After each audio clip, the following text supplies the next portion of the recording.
อ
อนอบน้อมบังคมกราบนบไหวตีเคารพแก้วสามพระการสมเด็จพุทธ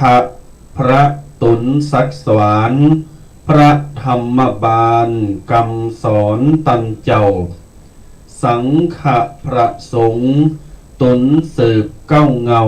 ศาสนาเฮาพุทธปิตามารดาอาจาริยะผู้ปิ่นครูแก้วสอนดีตูขามอนไทยขอเอาวจีปิ่นกรอนวาตีโบราณข่าวซอยต่างดงบุพผามาลาดอกน้อยน้อมถวายวันตาตันไทยแลเฮยพระพุทธบาทงามเด่นเป็นศักดิ์ศรีผู้คนงามน้ำใจดีมีสง่าหอมกระเทียมลำไยดีมีราคาผ้าฝ้ายทอทรงคุณค่าป่าสางลำพูนบ้านเราขอยกมือ10 นิ้วไก่กิ้วเกษาอาหังวันตาพระบรมศาสดาสัมมาสัมพุทธเจ้าขอถวายการต้อนรับถวายความเคารพยังพระมหาเถรานุเถระพระสังฆาธิการภิกขุองค์เนนจุตุนจุองค์ด้วยความเคารพยิ่งขอเจริญสุขเจริญธรรมเจริญปอนโยมพ่อโยมแม่ศรัทธาสาธุชนพุทธบริษัทหมู่เฮาเจ้าข่าสาธุชนคนดีคนบุญตินจองห้องวัดทุกท่านทุกคนยินดีต้อนรับเข้าสู่รายการวาทธรรมกำอู่กำจากำยองดำเนินรายการโดยลูกพระอาตมภาพประสมกฤตนิธิทัศน์วัดสปุงน้อยและพระประพันธ์วัดมงน้อยประคับประคองจะลองศรัทธานำรายการผ่านในช่วงของการถ่ายทอดสดประจำวันเสาร์และวันอาทิตย์วันนี้ตรงกับวันที่6 มีนาคมปี65เริ่มต้นดีมีชัยไปกว่าครึ่ง8 นาฬิกา10 นาทีโดยประมาณจนถึงเวลา10 นาฬิกาชั่วโมงครึ่งหรือ2 ชั่วโมงมาปะมาปบมาอู่มาจ้ามาสนทนาเป็นหมู่เป็นจิมเป็นกูกันญาติโยมศรัทธาสาธุชนพอออกไม่ออกศรัทธาเฮาเจ้าข่าต่างหลายอรุณรุ่งฟ้าเป่งแจ่งงามใสเจิญศรัทธาไทย10 สาวเจ้าบ้านฟังธรรมโฮมกันกินหวานตั้นต่อมโดยจิตโดยใจนอบน้อมยินดีนั่งทำคำสอนสุนทรกล่าวจี้ของอุ้งติไวยพุทธาได้เห็นได้หู้เก็บมาอู่จ๋าให้หมู่ศรัทธาปากันฟังโตนาเอาไว้ปินอาภรณ์วัฏฐาแผ่นผ้าประดับปัญญาอ่านคิดโดยเมตตาธรรมกัลยาณมิตรเผยแผ่กว้างยาวไปฟังธรรมวันนี้จืนบานหวันใจขอเจิญศรัทธาไทยทั่วทุกหมู่บ้านทั่วทุกหมู่บ้านเนอะญาติโยมศรัทธาสาธุชนต่างหลายรายการนี้จะเกิดขึ้นบ่ได้เลยถ้าไม่ได้รับการเมตตาอนุเคราะห์จากท่านผู้อำนวยการสถานีวิทยุหรือว่าท่านพระครูสมุวิสุวัฒน์วรกิจโจผ่านสถานีวัดฝายหินจังหวัดเชียงใหม่ญาติโยม104.50และเสียงต่ำสายหอกระจายข่าวแพร่ภาพสดใน Facebook YouTube ตลอดจนถึงแอปพลิเคชันต่างๆตีใดดึงสัญญาณไปนั้นแล้วญาติโยมศรัทธาตั้งหลายธรรมะแบบจุใจวันเสาร์และวันอาทิตย์ปะกับตุเจ้า2 ตุน2 อุ้งอำเภอป่าซางจังหวัดลำพูนวันนี้ญาติโยมศรัทธาท่านสาธุชนตันต่างหลายมาปะมาอู่มาจากันทำแล้วตัวเจ้า2 ตุน2 อุ้งเดี๋ยวไปฟังกายฟังเบื่อกันเถอะนะอย่าเพิ่งเบื่ออย่าพึ่งนายใกล้กันเตเนอร์ยิงเฮาปะกันจุมือจุวันยิงเฮาปะกันบ่อยเฮาก็มีความจริงใจกันหนักต่ออัน ญาติโยมศรัทธาทั้งหลายในสมัยปัจจุบันอย่างตีได้ได้จ๋าได้บอกไปพี่น้องศรัทธาญาติโยมสาธุชนทั้งหลายสังคมปัจจุบันเปลี่ยนผันเปลี่ยนแปลไปแล้วประกอบกับเทคโนโลยีเข้ามามีบทบาทมากขึ้นหมู่เฮาทั้งหลายก็อิงแอบแนบชิดมีการวิวัฒนาการไปตัววิวัฒนาการเปลี่ยนแปลงไปตัวพัฒนาเนาะเป็นห้องว่าพัฒนาไปตัวอันหยังตีเฮาจะหับหือมันรุ่งเรืองพัฒนาก้าวไกลและก้าวหน้าหือมันเจริญงอกงามไปได้ดีนั้นเฮาก็คงจะคำนึงถึงสถานการณ์ปัจจุบันแล้วก็เฮาเอาบางส่วนมาประคับประคองเอามาเป็นเส้นทางในการเต็มชีวิตไปอย่างเทคโนโลยีสมัยปัจจุบันในญาติโยมศรัทธาทั้งหลายทำสามารถจะปฏิเสธได้เลยว่าโอ้โหโบราณกล่อมใจญาติโยมศรัทธาสาธุชนทั้งหลายญาติโยมที่ฟังวิทยุทานินหรือว่ายี่ห้อต่างๆนี่ก็คืออิงจากเทคโนโลยีแล้วประการที่สองหากญาติโยมฟังจาก Facebook การไลฟ์สดหรือว่า YouTube หรือว่าแอปในมือถือนี่ก็อยู่ในระบบเทคโนโลยีปัจจุบันแล้วเพราะนั้นการสื่อสารเนี่ยญาติโยมเฮาจำสามารถหลีกเลี่ยงได้เลยว่าเฮาบ่ฮู้เด้อเทคโนโลยีบ่ได้ดังนั้นตุเจ้าพันเนนธรรมะก็เหมือนกันญาติโยมฝ่ายวัดฝ่ายว่าก็เช่นเดียวกันเอาหลักธรรมเนี่ยมาปรับประยุกต์ระบบออนไลน์ให้กับญาติโยมศรัทธาสาธุชนได้ฟังกันอยู่ที่บ้านก็สามารถฟังเทศน์ฟังธรรมได้แม้กระทั่งมอมหันหน้าตุเจ้าปิ้นโตปิ้นตีนอยู่ในวัดอีน่ะเขาก็สามารถพอหน้าจอโทรศัพท์ได้บัดเดี๋ยวมันจึงวิวัฒนาการเปลี่ยนแปลงชุดแต่ละอ่อนญาติโยมสุดแต่ละอ่อนลูกหลานเฮาอยู่บ้านเสาร์ติดหรือว่าปิดเทอมหรือว่าตอนโควิดอีกเนาะโรงเรียนเปิ้นปิดมันก็ยังมีการเรียนออนไลน์แม้กระทั่งว่าการสอบออนไลน์ก็ยังมีเนี่ยเพราะฉะนั้นแล้วใจคือมันเป็นประโยชน์แต่บางคนนิ่มหันคุณค่าของเทคโนโลยีกลับเอามาใช้ในทางที่ไม่ดีในทางที่โกงบ้านโกงเมืองโกงพ่อโกงแม่โกงลูกโกงหลานโกงตัวเองโกงการโกงงานโกงเงินโกงทองมาดิบดีไปสะปักสะเป็ดจัดยมแฝงโต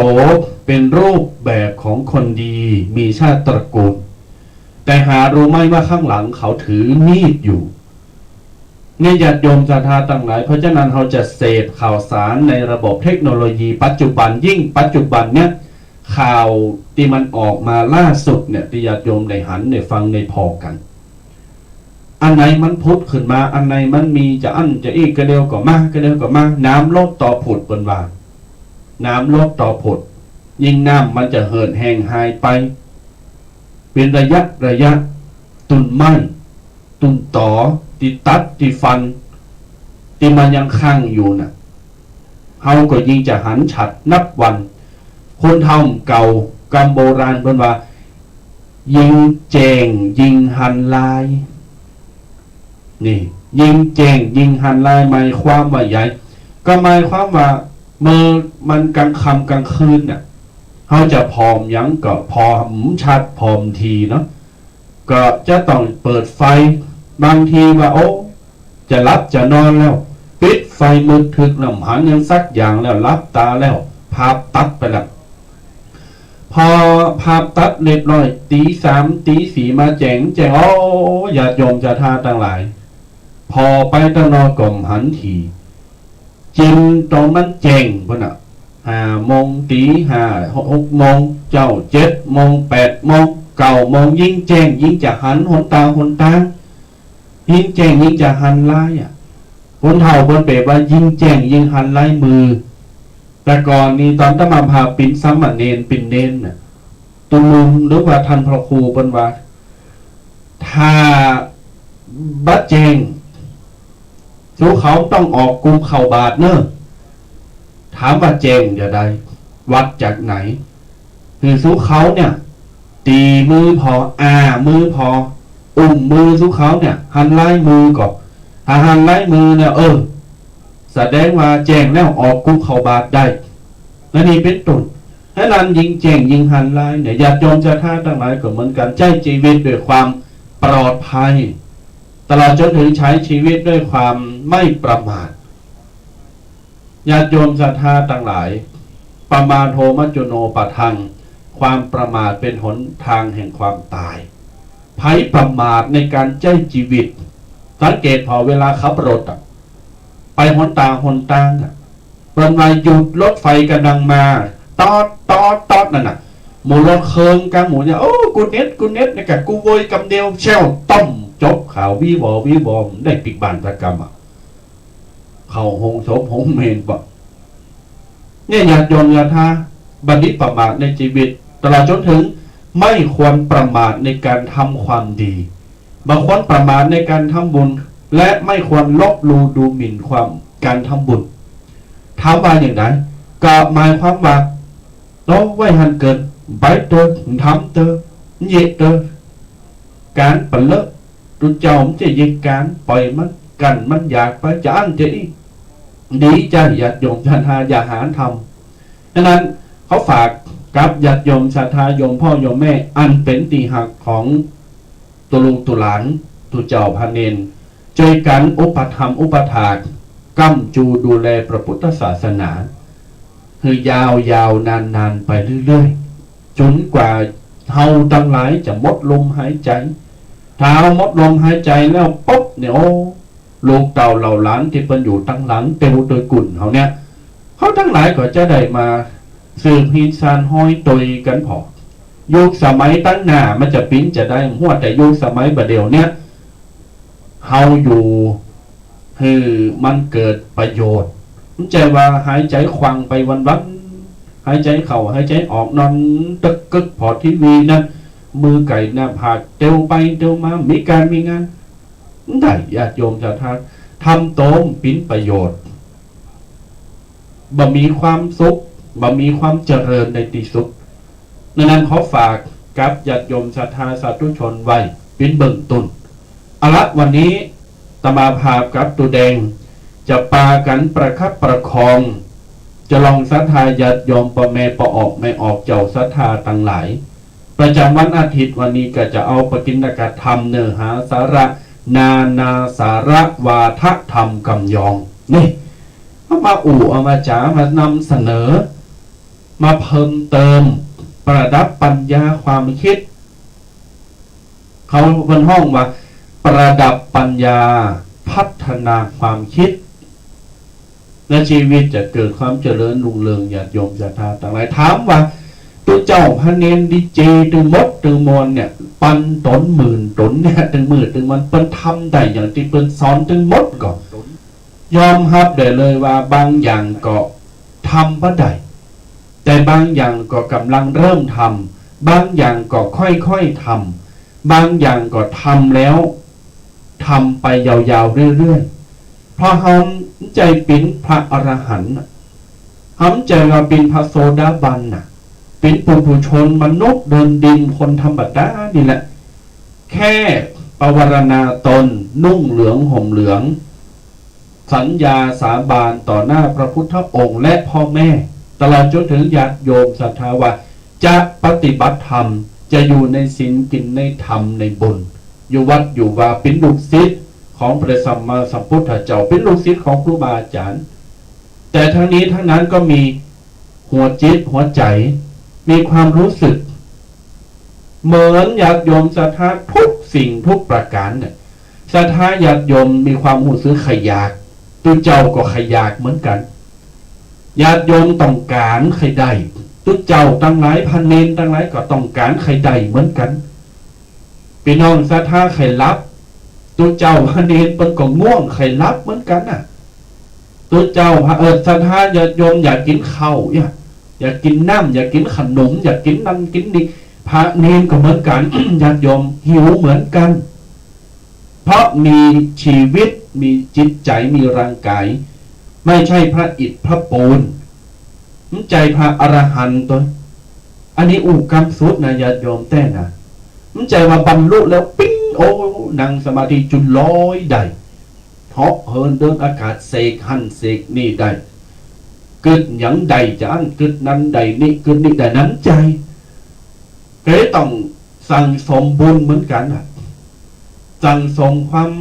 เพียรพยายามสั่งสมบารมีสั่งสมบุญเหมือนกันนะญาติโยมศรัทธาก็เหมือนกันเนี่ยเพราะฉะนั้นแล้วฉันใดก็ฉันนั้น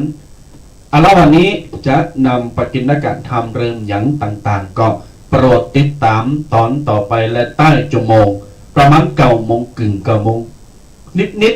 ก็จะเปิดโอกาสให้ญาติโยมศรัทธาสาธุชนได้โทรศัพท์มามาจ้ามาตักใจนะไม่โอ้ถาวานี่พอโทรเป็นนิมนต์ดีงานเป็นนิมนต์ดีงานญาติโยมศรัทธาต่างหลายปนโทรมาโลลูกลาโคฮอมยังลูกลาโคฮอมพอจะปิดพอจะชอบรายการโทรมาลบละเนี่ยญาติโยมวันนี้ถ้าแต่ว่าไพโทรมัมแจ้งนะญาติโยมเนอะไพโทรมัมแจ้งวันนี้คือโทรมาเนอะโทรมาไม่ทันวันนี้ให้โทรมานะโยมนะละก่อนแต่จะจาไปไปมนไปก็จะได้ตักใจจากับตุแดงแล้วก็นำขอทำปกิณกะทั้งหลายมามาจาแลกเป็นให้นู่นและนำเสนอญาติโยมต่อไป10 นิ้วขอกราบไหว้สามายังพระเถระพระสังฆาธิการครูบาอาจารย์จูตนโดยความเคารพยิ่งขอเจริญสุขในธรรมจงบังเกิดมีแด่กันสาธุชนพุทธบริษัทจุผู้จุคนตีกำลังสดับรับฟังอยู่ในขณะนี้และก็ฟังย้อนหลังเจ้าวันนี้เราก็ได้มาพบปะเจอกับศรัทธาญาติโยมกันแห่งเจ้าหนึ่งทุกๆวันเสาร์วันติด2 วันด้วยกันเนอะศรัทธาญาติโยม2 วันด้วยกันเราก็จะได้มาพบปะเจอกับศรัทธาญาติโยมตั้งแต่เวลา8 โมงจนถึง10 โมงโดยประมาณ2 ชั่วโมงเต็มกัน และเจ้าวันนี้มาพร้อมหน้าพร้อมตากันก็วันนี้เราจะเอาปกิณกะทำเริงอายังมามากระเดียศรัทธาญาติโยมก็คอยฟังกันและในช่วงท้ายรายการอย่างที่ทุกพี่เคเพิ่นบอกว่าโอ้ยตะวานี่โหนกันโหนโหโมนกันมาตอนท้ายรายการแต่วันนี้เราอาจจะเปิดเร็วหน่อยก็ประมาณ9 โมงปลายหน่อยเนาะเปิดสายหน้าไมค์ให้ศรัทธาญาติโยมเนี่ยตีจะโทรมามามาคือกำลังใจกันก็เกมจดสมุดจดในสมุดเอาปากกามาจดในสมุดจดเบอร์โทรเอาไว้เลยเนอะศรัทธาญาติโยมก็เดี๋ยวบอกเปิดสายหน้าไมค์กับไผ่โทรก่อนไผ่เร็วก่อนก็ได้ก่อน จดกันเอาไว้ก่อนเนอะแต่ตอนนี้ยังไม่ต้องโทรมาเจอนะบอกศรัทธาญาติโยมก่อนว่ายังไม่ต้องโทรมาเจอเดี๋ยวเอาไว้โทรตอนเปิดสายหน้าไมค์ก่อนนะ0826112245จดกันเอาไว้ก่อนเนอะก็เดี๋ยวพอบอกว่าเปิดสายหน้าไมค์แล้วเนอะอีปออีแม่ก็โทรเข้ามากันเลยมามามาหือกำลังใจกันแบบกันเองสบายศรัทธาญาติโยมต่างหลายการมาหือกำลังใจกันมันอิ่มอกอิ่มใจมันโมนอกโมนใจเนอะกันลองเฮาเงาอยู่คนเดียวอีนะก็ใครมีคนเปินกูท่องกันเนี่ยปะตุกเจ้าเปิดสายหน้าไมค์โทรมามากันมีอย่างก็มาคือกำลังใจนะตูลูกตูหลานตุกเจ้าก็ยิ้มอยู่ในเพจนี้ตุกเจ้าก็ยิ้มอมยิ้มวันคำเป็นการหือกำลังอกกำลังใจกันเนาะหลายๆช่องทางเนี่ยศรัทธาญาติโยมทั้งหลายสามารถฟังทางวิทยุ104ก็ได้หรือว่าเครือข่ายต่างๆแล้วก็จะเป็นไข่หันลูหูไข่หันหน้าไข่หันตาตุเจ้า2 ตนนี้เป็นหน้าตาเป็นอย่างไรก็ไปพอใน Facebook หรือในช่อง YouTube ก็ได้ ประเดี๋ยวนี้อย่างที่ตูบีเคเพิ่นเกินว่าเทคโนโลยีต่างๆมันมีบทบาทสำคัญที่ในการที่เราต้องเอามาปฏิบัติต่อเอามาใจให้มันมีประโยชน์ใจให้มันคุ้มกับที่มัน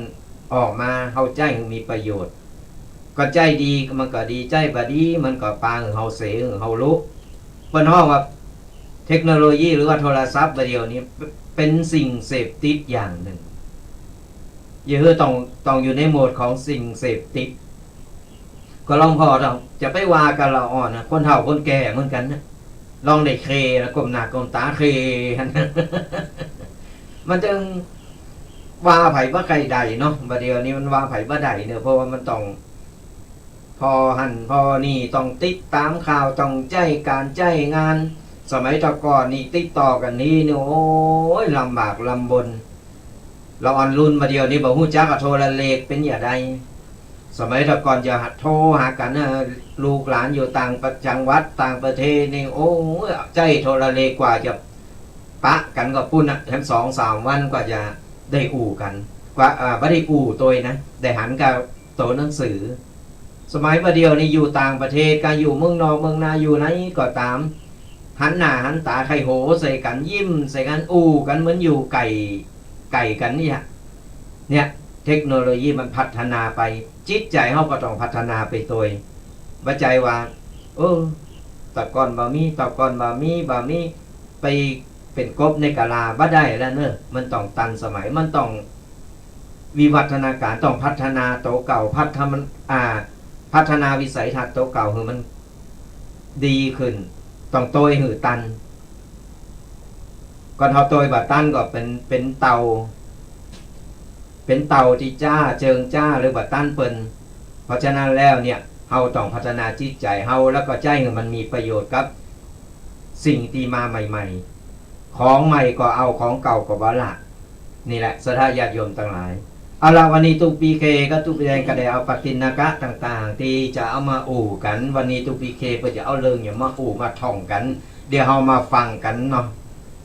ญาติโยมศรัทธาทั้งหลายจะไปลืมก็เดียวจะย้ำเบอร์บ่อยๆเนาะขอย้ำเบอร์บ่อยๆเพื่อญาติโยมจะได้เมตตาโทรมา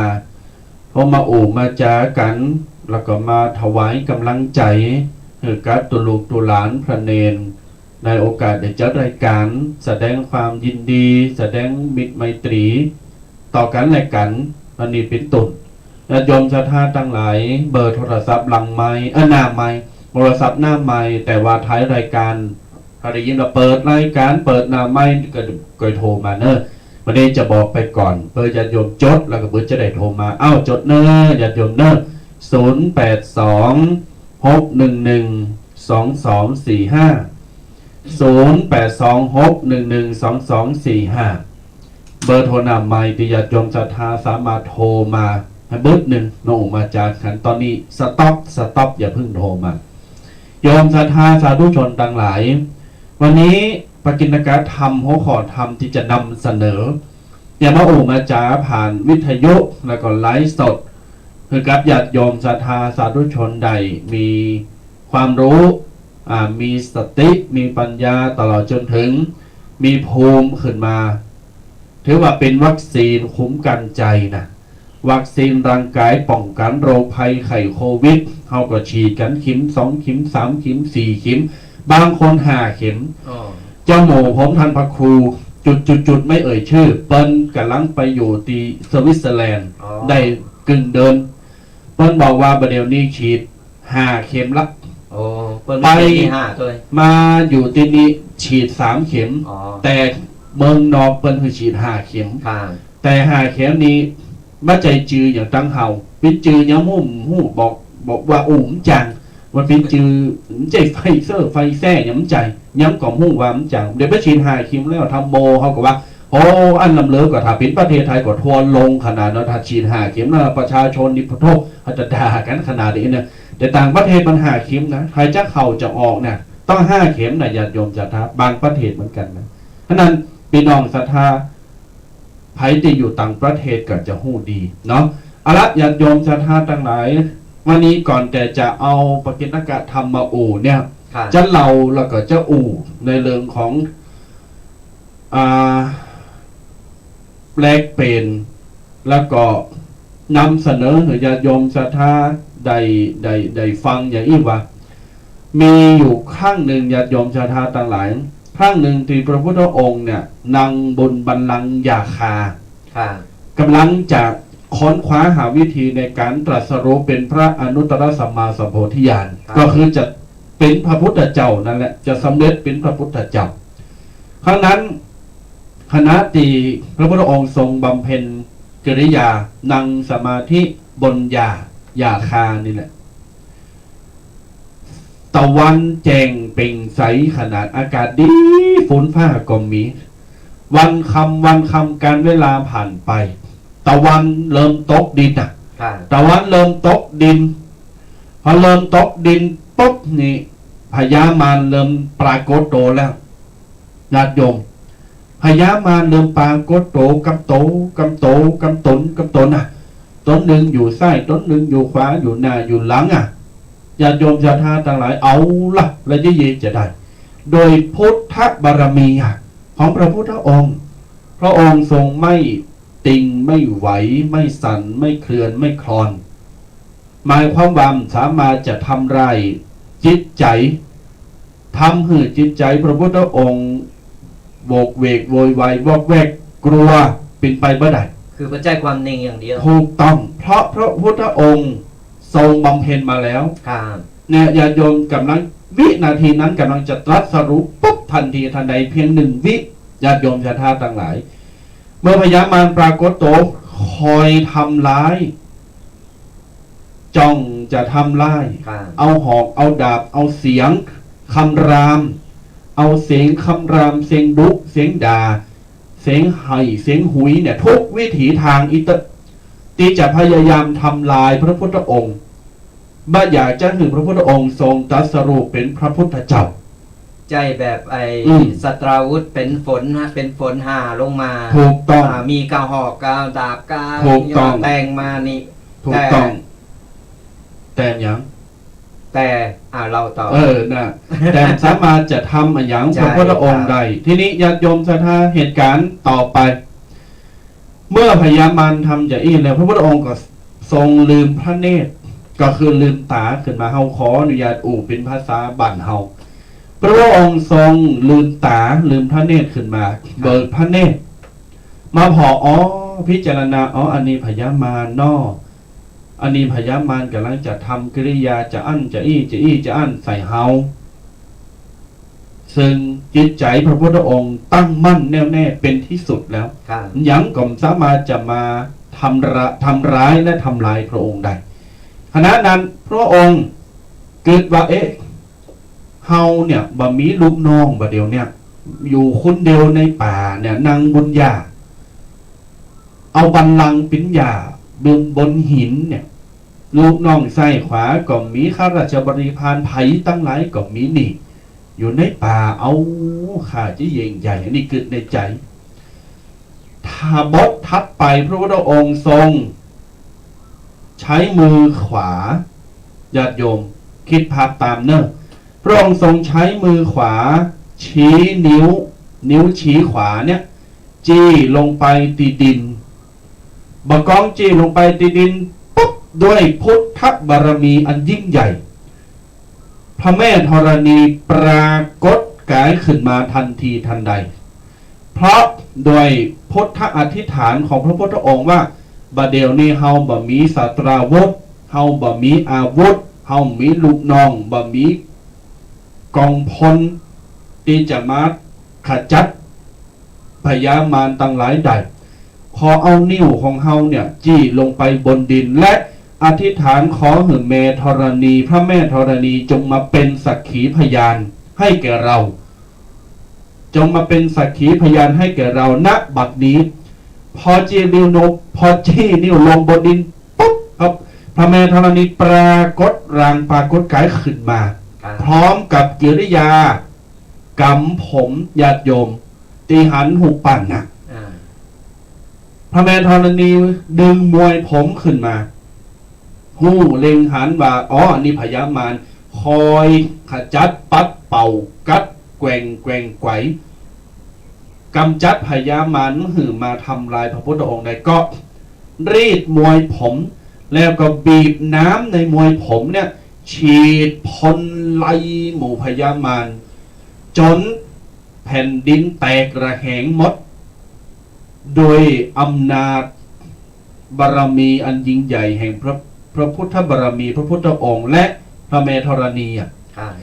ทำให้พญามารนี่แตกมั่งไปหมดตายห้องหมดอย่ายมซดหนีคนตีคนต่างคนตีคนต่างแต่เท่านั้นอย่ายมศรัทธาต่างหลายพญามารต่างหลายบปอไปห้องขุนศึกของพญามารต่างหลายมาเห็นเรียกว่าแม่ทัพของพญามารแม่ทัพของพญามารนี่ก็ชื่อว่ามารอะไรอย่างก็วสักกะมารถ้าจำผิดเนาะถ้าจำผิดอย่ายมศรัทธาต่างหลายวสตีวสวัตตีพญามารเป็นขุนศึกแห่งพญามารก็ลงมาเพื่อที่จะกำจัดศาสตราวุธทุกสิ่งทุกอย่างประโคมประโหมใส่พระพุทธองค์ก็โดยพุทธบารมีแห่งเดชะบาสามารถจะทำได้ทันในนั้นฉับพลันนรังสีสุมาเตออยู่บนเกศบนโหของพระองค์ก็แผ่กว้างออกมาบวกกับน้ำของแม่ธรณีเนี่ยทำให้ปรุงใส่ยิงใส่ในประวัติท่านบอกว่าแรงเร็วและคมกว่าหอกดาบล้านเท่าญาติโยมแค่คิดแค่กึดทุกสิ่งทุกอย่างกระจัดได้หมดดังนั้นนี่คือพุทธปาฏิหาริย์และพุทธบารมีในการกำจัดมารแต่ยังหมดเพียงเท่านี้หลังจากสยบมารแล้วป๊บมารต่างพญามารเนี่ยปอขุนหรือว่าปิ่นโหโจเพราะห้องวันลูกพี่เนาะเป็นประธานของมารต่างหลายใหญ่กว่ามารต่างหลายเนี่ยจิววสวัตตีก็ประกาศมาเดียวนี้มารต่างหลายเฮาต่างหลายเนี่ยสมควรที่จะยินยอมเนาะมาปากันมาไหวมาสาเฮาสามารถจะทำอย่างกับตัวเจ้าตัวนี้ได้สุมาเด้อก็หมายความว่าทำสามารถจะทำอย่างพระพุทธองค์ได้คือสรุปแล้วทำทุกวิถีทางแล้วทำทุกวิถีทางก็แต่บาสามารถละแคะละคายร่างกายของสมมาสัมพุทธเจ้าได้เลยใจแล้วท่านี้ท่านั้นมือพญามารต่างหลายทุกขุมนรกเนี่ยปากันมาสยบไตพระบาทพระพุทธองค์เนี่ยทรงกราบไหว้พระพุทธองค์ด้วยความนอบน้อมกราบไหว้สรรเสริญพระพุทธองค์สรรเสริญเจริญพระพุทธองค์ว่าโอ้เป็นผู้เก่งกล้าสามารถจะเอาหยังมาต้านทาน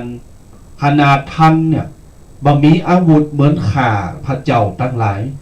บ่มีเปลวไฟบ่มีหอกดาบบ่มีมีดกงมีมุยคอนยังสักอย่างศาสตราวุธห้องว่าบ่มีเลยมีกระโตเป่าก็ยังสามารถกระจัดข้าพระเจ้าทั้งหลายที่เป็นมารของมนุษย์โลกของเทวบุตรเทวดาคุ้มนรกสวรรค์เนี่ยข้าพระเจ้าไปปราบมาหมดแล้วปราบได้หมดสยบคาเท่าข้าพระเจ้าทั้งหลายแต่พระพุทธองค์เนี่ยโอ้มีอย่างสักอย่างบัดเดี๋ยวนี้ข้าพระเจ้ามายอมเนอะนอบน้อมกราบไหว้สานโมทนากับพระพุทธองค์แม่ธรณีก็ฉีดมวยผมฉีดน้ำพ่นน้ำเหมือนจ้างน่ะพ่นขึ้นไปญาโยมศรัทธาทั้งหลายตกเป็นฝนจุ่มเย็นจุ่มขนาดทั่วเมืองใจอันนี้คือเหตุการณ์แรกตีผจญพญามารเนี่ยครับว่าพญาคือการเป็นใหญ่พญามารทั้งหลายในญาติโยมศรัทธาทั้งหลายไปบอกปองเหตุการณ์ต่อไปขณะที่พระพุทธองค์ทรงนั่งสมาธิทรงนั่งขัดสมาธิในป่าพญามารแหมจำพกหนึ่งนะญาติโยม พญามารแถมจะโพงหนึ่งก็หานละแต่รู้ละว่าอ๋ออันเนี้ยเป็นพระพุทธองค์แต่ไม่สามารถจะไม่มาจัดกิจจะทำไล่นะเพราะพญามารหู้ละว่าพระพุทธองค์มีพุทธบารมีอำนาจมหาศาลเฮาตั้งหลายไปสยบแทนพระบาทพระพุทธองค์มาละพญามารก็จึงจะลองภูมิดูแดงสถาพญามารจะลองภูมิหมู่ตุเจ้าตั้งหลายหมู่อุบาสกอุบาสิกาตั้งหลายที่ประมาณนั่งเข่าเฝ้านั่งฟังเทศฟังธรรมต่อหน้าพระพุทธองค์พญามารจะลองภูมิจะได้ญาติโยมศรัทธาฟังเหตุการณ์อยู่ดีพญามารก็เกิดประชุมกันละอ๋อบัดเดี๋ยวนี้ตุเจ้าตั้งหลายเป็นหมื่นเป็นพันอุบาสกอุบาสิกาเปิ้นมันนั่งฟังเทศฟังธรรมปฏิบัติธรรมเนี่ยส่องหน้าพระพุทธเจ้าเนี่ยประเดี๋ยวนี้พญามารติภูมิอิทธิฤทธิเตจะเนี่ยเฮาเจ้ปากันมากำจัดนะประเดี๋ยวนี้เฮามาจงฮักภักดีแต่เฮาจะมาลองภูมิเหตุการณ์สำคัญปรากฏว่าพญามารทั้งหลายเมื่อประชุมประสมจุมนุมกันเรียบร้อยตกผลึกว่าแสดงปาฏิหาริย์ในการเอาหอกเอาดาบเอาทุกสิ่งทุกอย่างเสกปิ้นฝุนหาแก้วลงมาหมายความว่าเสกขึ้นไปบนฟ้าคือแปรสภาพเป็นฝน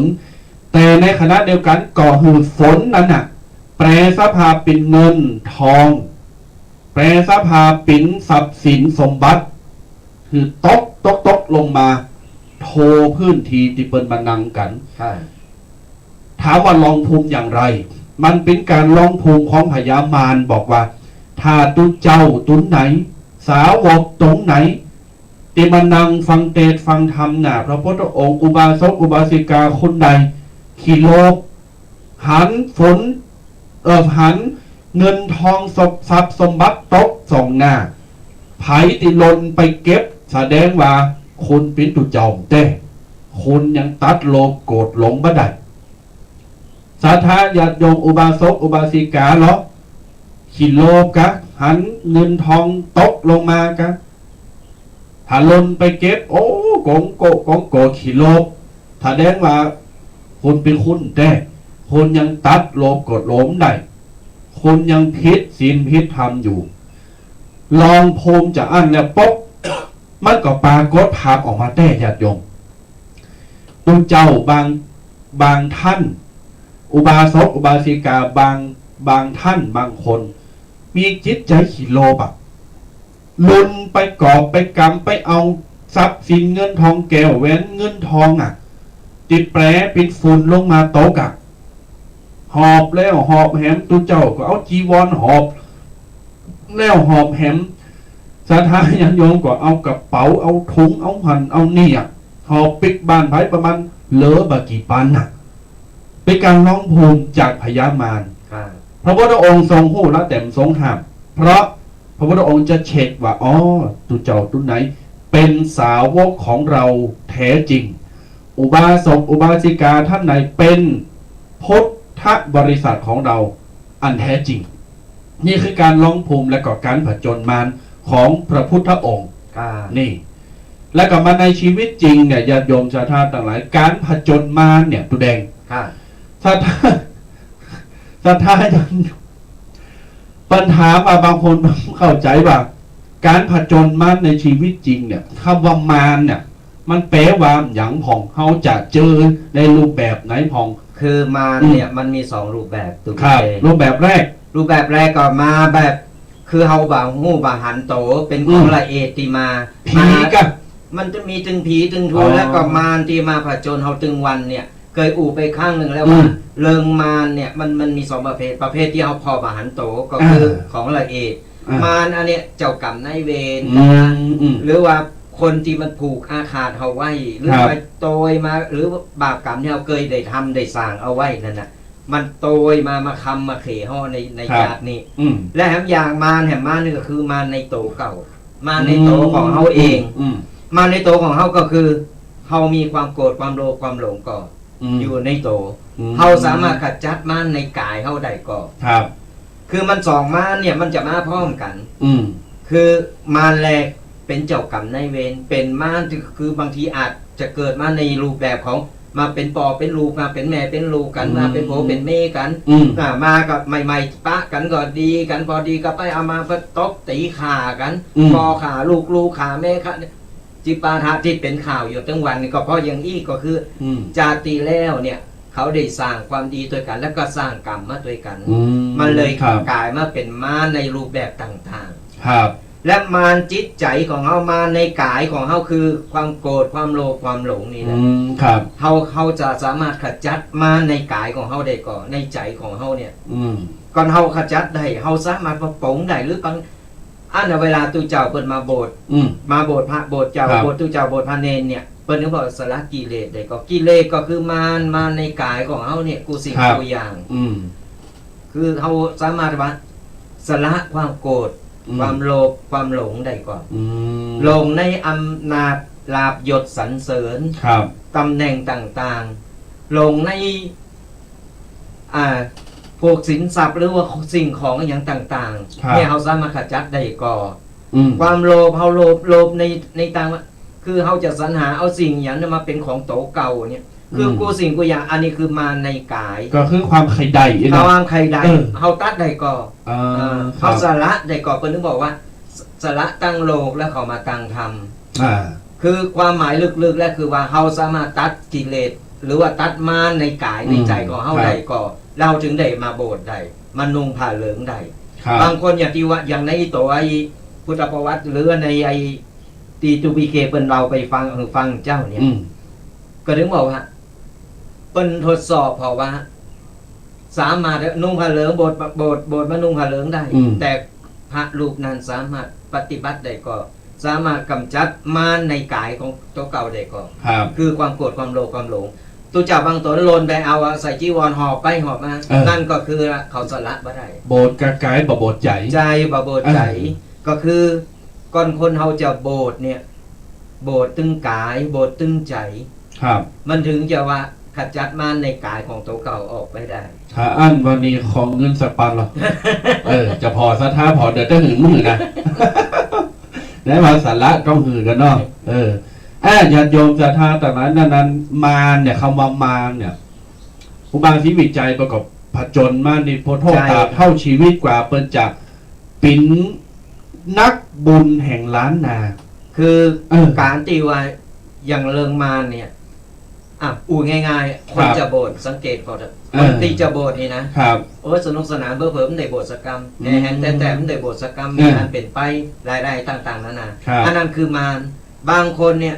ถึงไอ้ตุเจ้าเพิ่นจะโบสถ์จะนี่ปุ๊บพ่อแม่บางคนบ่อนุญาตบื้อ อืม นั่นก็คือเป็นมารทั้งอย่าง คัดขวาง คัดขวาง ครับ เปิ้ลถึงบอกว่าคนจะโบสถ์คนจะนี่บ่ต้องไปคัดขวางสนับสนุนไปเถอะ อืม แล้วเพิ่นจะอยู่ได้บ่ได้จะสักแต่ใดอันใดอยู่ตีกรรมตีเวรตีบุญผ่าเหลืองของเปิ้นเอง ครับ เอาบ่ต้องไปกีดกันบ่ต้อง เออ บ่ต้องโบสถ์โบสถ์ไปก็ไปขอเข้าเจ้าบ้านกินเองได้นะกะ อืม โบสถ์เริ่มจะได้เย่หยังไปเฮ็ดดีกว่าไป จะไปเย่จะไปทำเนอะมันเป็นบาปกับตัวเก่า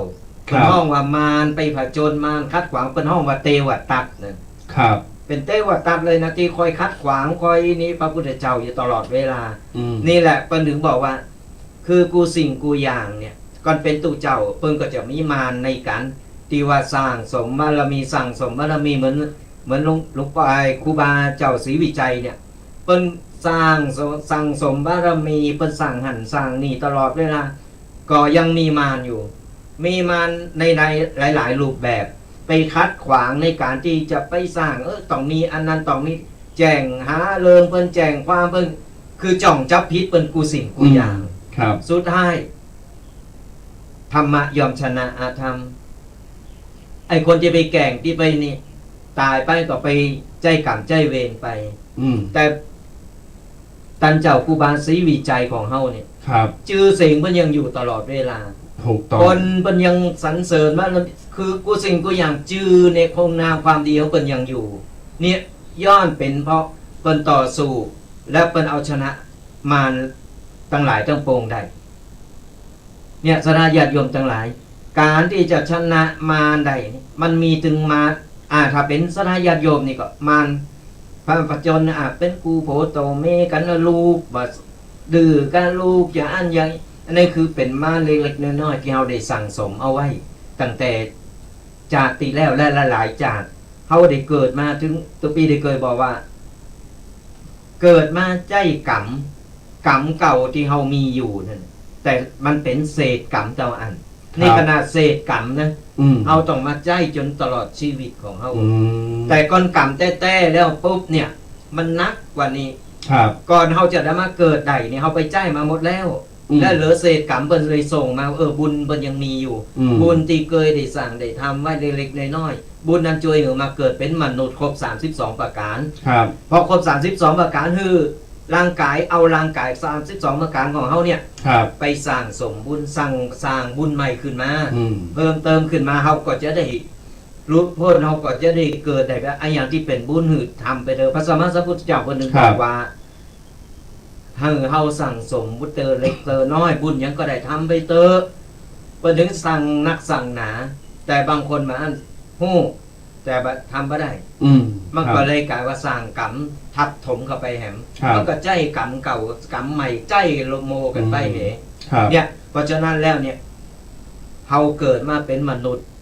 เฮามีพร้อมแล้วเฮาสามารถทำกับข้าวกับปลาสามารถเอามือไหวเอามือคือสามารถได้ทุกอย่างเฮาทำไปเถอะบุญกุศลก่อนเฮาใจในต่างบาดีในต่างบาปมันก็จะทำมือเฮาตกนรกอเวจีตกไปติ๊กๆมันบ่ได้พุทธได้เกิดตายไปน้ำจ่าถึงมูจะได้เกิดเป็นไอ้คนก่อหรือเป็นมนุษย์ก่อเพราะฉะนั้นจะไปสร้างกรรมสร้างเวรและก็เฮาเอาชนะ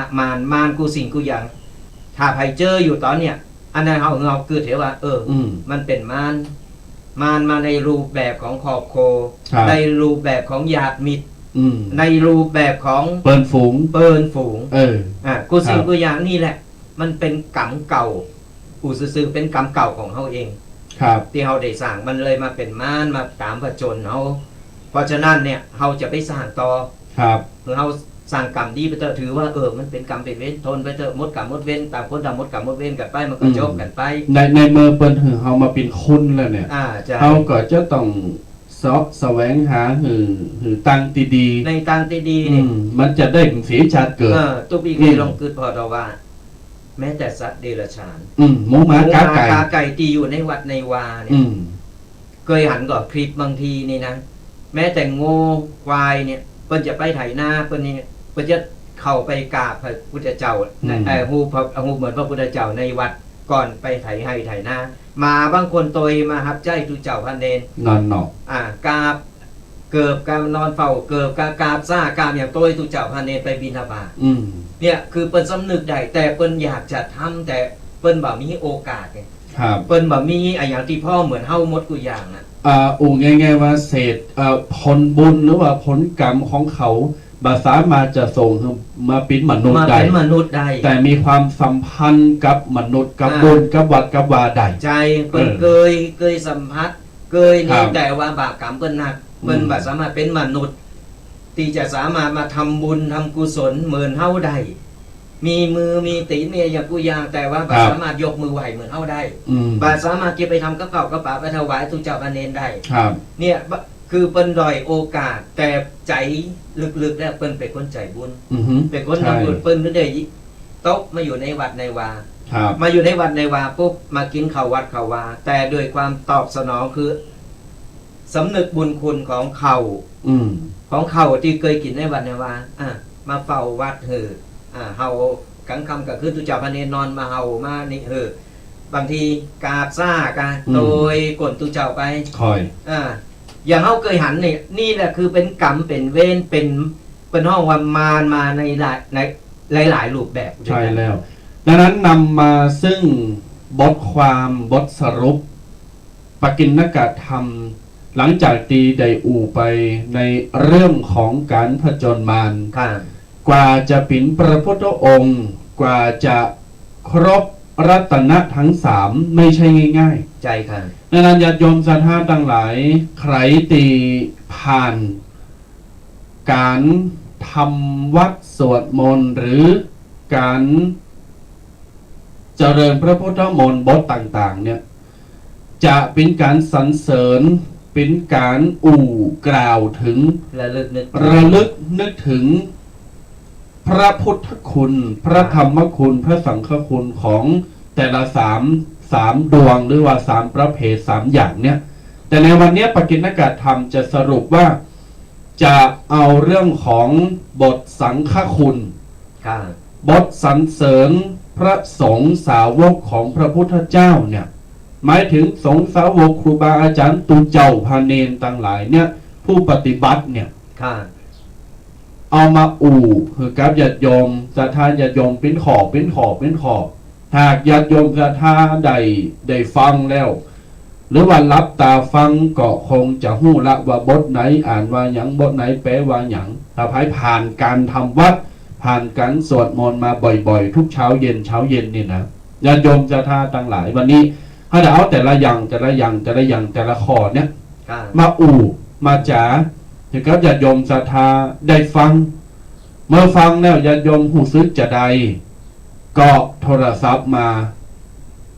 นำเสนอเพิ่มเติมหรือแสดงความคิดเห็นถวายกำลังใจในช่วงท้ายรายการ ค่ะ ตอนนี้9 โมงตรงก็ประมาณ9 โมงก็จะเปิดสายหน้าไมค์ก็ใจเวลาเรื่องนี้ประมาณ20 นาทีเปิดตีจักหรือญาติโยมศรัทธาได้มีเวลาโทรมา เพราะจากการสังเกตตว่า จะปิดรายการและแหม3 นาทีญาติโยมก็ยังโทรมาเฮาก็หับสายบัตรตันนั้นก็เก่งใจญาติโยมศรัทธาวันนี้จะเปิดสายหน้าไมค์ยาวเปิดสายหน้าไมค์ยาวเลยถ้าญาติโยมศรัทธาจะโทรมาก็โทรมาเนอะให้เบอร์1ได้ประมาณ9 โมงปลาย9 โมงครึ่งเดี๋ยวจะบอกเบอร์ล่วงหน้าก่อน0826112245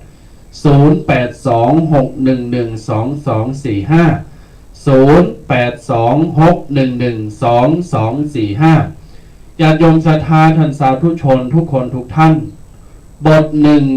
บทที่3ของการสรรเสริญคุณของพระสงฆ์สาวก ค่ะ หากญาติโยมศรัทธาสวดบ่อยๆมันก็คงจะ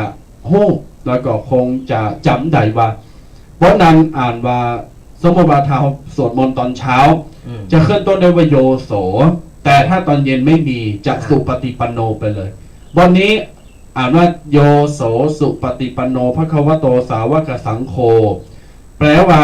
สงฆ์สาวกหรือพระสงฆ์สาวกของพระผู้มีพระภาคเจ้าพระองค์นั้นหมู่ใดปฏิบัติดีแล้วญาติโยมศรัทธานี่คือข้อแรก ค่ะ ต่อไปข้อที่2อุชุปฏิปันโนภควโตสาวกสังโฆพระสงฆ์สาวกของพระผู้มีพระภาคเจ้าหมู่ใดปฏิบัติตรงแล้วข้อที่3ยายะปฏิปันโนภควโตสาวกสังโฆสงฆ์สาวกของพระผู้มีพระเจ้าหมู่ใดปฏิบัติเพื่อรู้ธรรมเป็นเครื่องออกจากทุกข์แล้วข้อที่4สามีจิตปฏิปันโนภควโตสาวกสังโฆสงฆ์สาวกของพระผู้มีพระภาคเจ้าพระองค์ใดหมู่ใดปฏิบัติสมควรแล้วเอามา4 ประการนี้ก่อน ค่ะ ญาติโยมมา4 ประการนี้ก่อนแต่ว่ามันซึ่งวันนั้นไปอบรมโรงเรียนหนึ่ง เป็นนี้ตลกญาติโยมฟังเขาก็เลิงปกิณกะไปเลยสอนหันสอนหนีไปเลยบางครั้งจะจบแล้วเขาก็มันเป็นมุกแล้วเขาก็แต่งฐานอ่อนข้อที่1บทสรรเสริญสังฆคุณแปลว่าอะไรก็อ่านแปลใดข้อที่2แปลใดอุชุปฏิปันโนสงฆ์ปฏิบัติตรงแล้วเอายายาปฏิปันโนพระเขาโตสาวกสังโฆแปลว่าอะไรเราอ่อนไม่ยิงคนหนึ่งญาติโยมศรัทธาป.3 ตอบว่าสงฆ์สาวกของพระผู้มีพระภาคเจ้าเป็นแฟนยาย่าแล้วอะธรรมโมสังโฆมาขึ้นตัวเป็นยายาปฏิปันโนแล้ว ยังไม่ใช่นะกูว่าเอาต่อไปข้อที่4สามีจิตปฏิปันโนพระเขาโตสาวกสังโฆตอบว่าไงเราอ่อนป.6สงฆ์สาวกของพระผู้มีพระเจ้ามีสามีแล้วอิบัติธรรมโมอย่าหาพูดอย่าหาทำนี่เนาะอย่าโยมสัตว์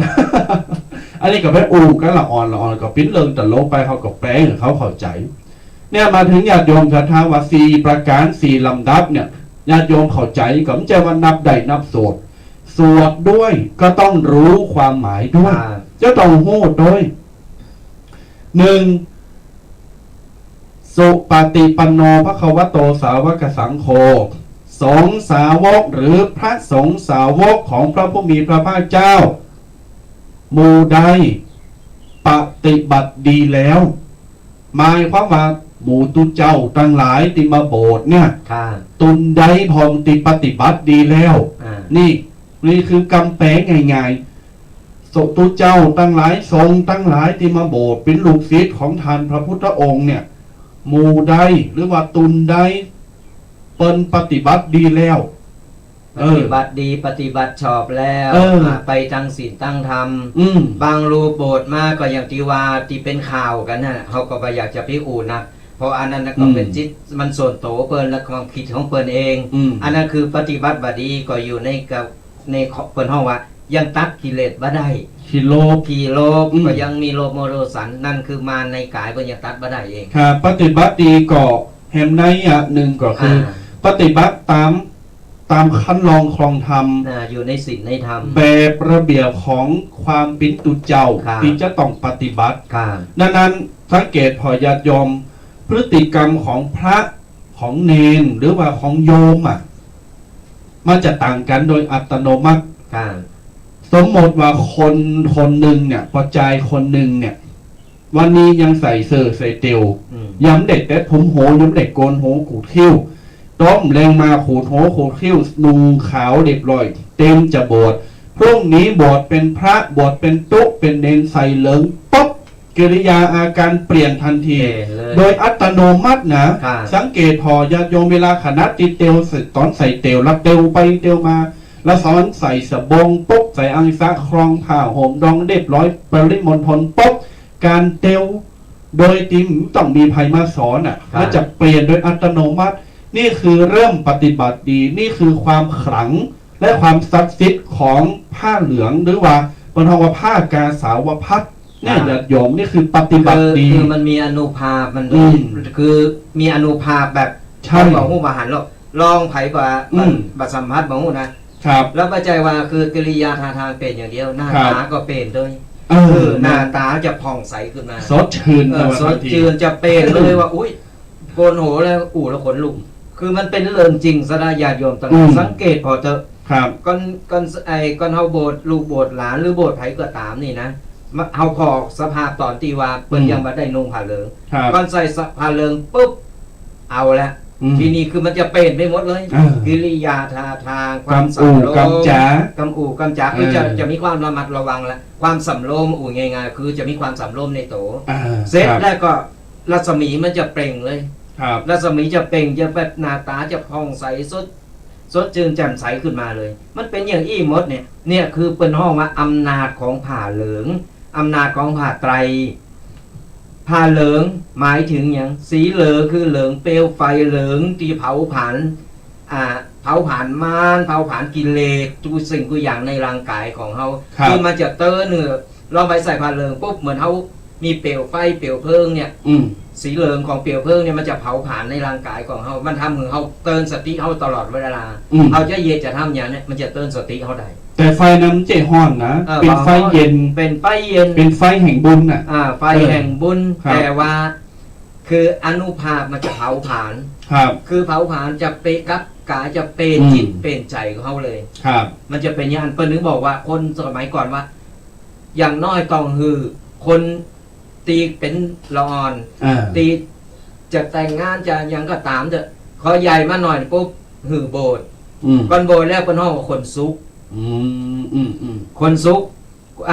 ผ่านการเผาผ่านกิเลสเผาผ่านได้ผ่าเหลืองมาเรียบร้อยแล้วเนี่ยเป็นห้องของคนซุกคนดิบคนสมัยก่อนพระเจ้าอู่คนไม่ได้โบสถ์ยังเป็นคนดิบอยู่นี้อย่างแม่นอกก่อนโบสถ์เนี่ยคนซุกแล้ว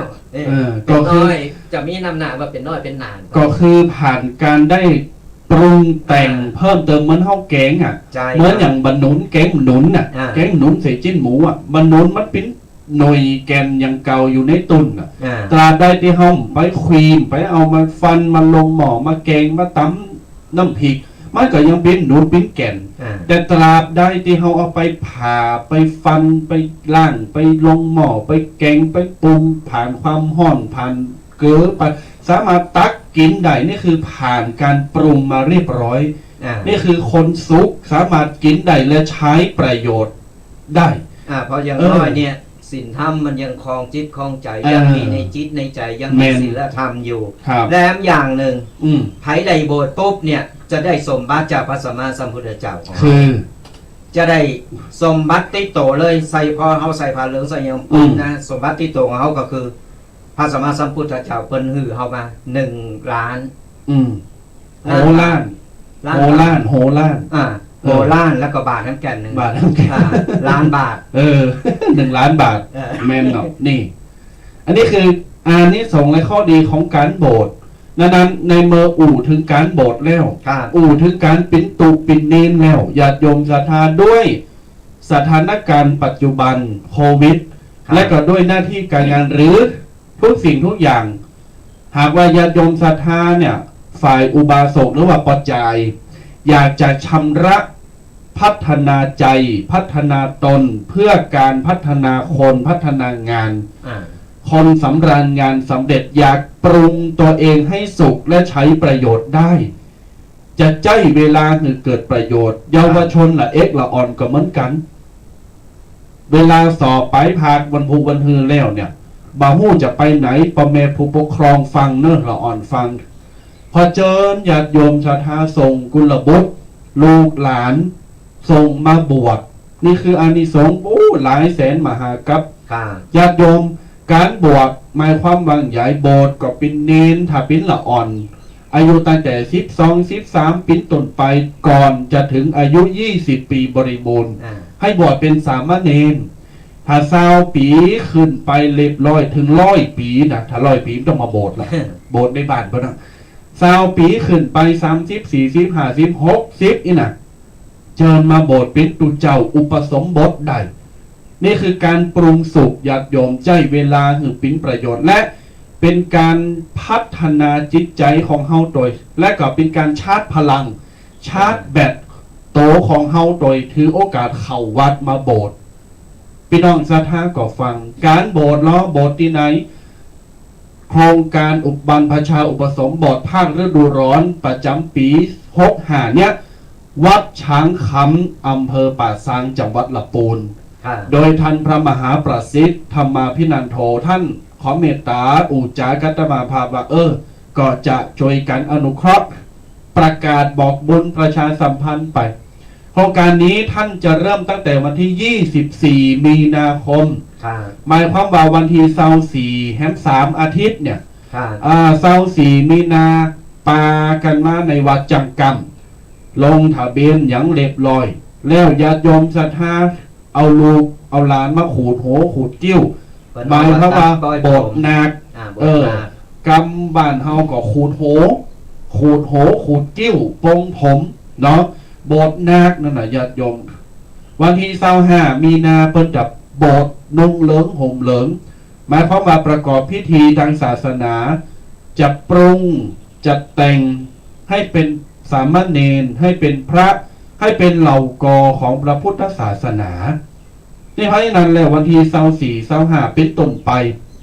หากว่าญาติโยมหันความสำคัญอยากจะช่วยกันจันโลงพระพุทธศาสนาอยากจะพัฒนาจิตใจตัวเองหรือ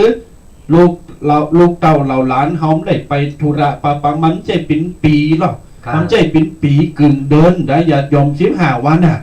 เดินนึงก็ได้หรือไผมีอานิสงส์หรือมีความปลื้มปีติภาคภูมิใจอยากจะอยู่ต่อบวชต่อก็ได้โบสถ์เฮนก็ได้รับใช้ปอใจแม่รับใช้พระพุทธศาสนาเอาบุญต่อให้พ่อให้แม่ก็ได้ญาติโยมโบสถ์เฮนก็ได้นะแต่บัดเดี๋ยวนี้เราอ่อนนี่จะมาโบสถ์แต่โบสถ์เฮนนี่ขอใจกันว่าแทบถ้าจะไม่มีแทบจะมีนอกจากปอแม่บังคับหรือว่าเราไปดึงออกมาเพราะ1สังคมเทคโนโลยีพัฒนาไปเรื่อยๆ2เพื่อนฝูงสังคมเปิดฝูงไปแอวไปหั่นไปนี่มือถือแท็บเล็ต iPad คอมเทคโนโลยีมันผ่านเข้ามาเรื่อยๆแต่หารู้ไหมว่าสังคมในพระพุทธศาสนาในวัดก็จะต้องใช้เหมือนกันมีอำนวยความสะดวกเหมือนกันเพียงแต่เราต้องใช้ด้วยการอยู่ในกรอบวัดปฏิบัติพออย่างที่บอกไป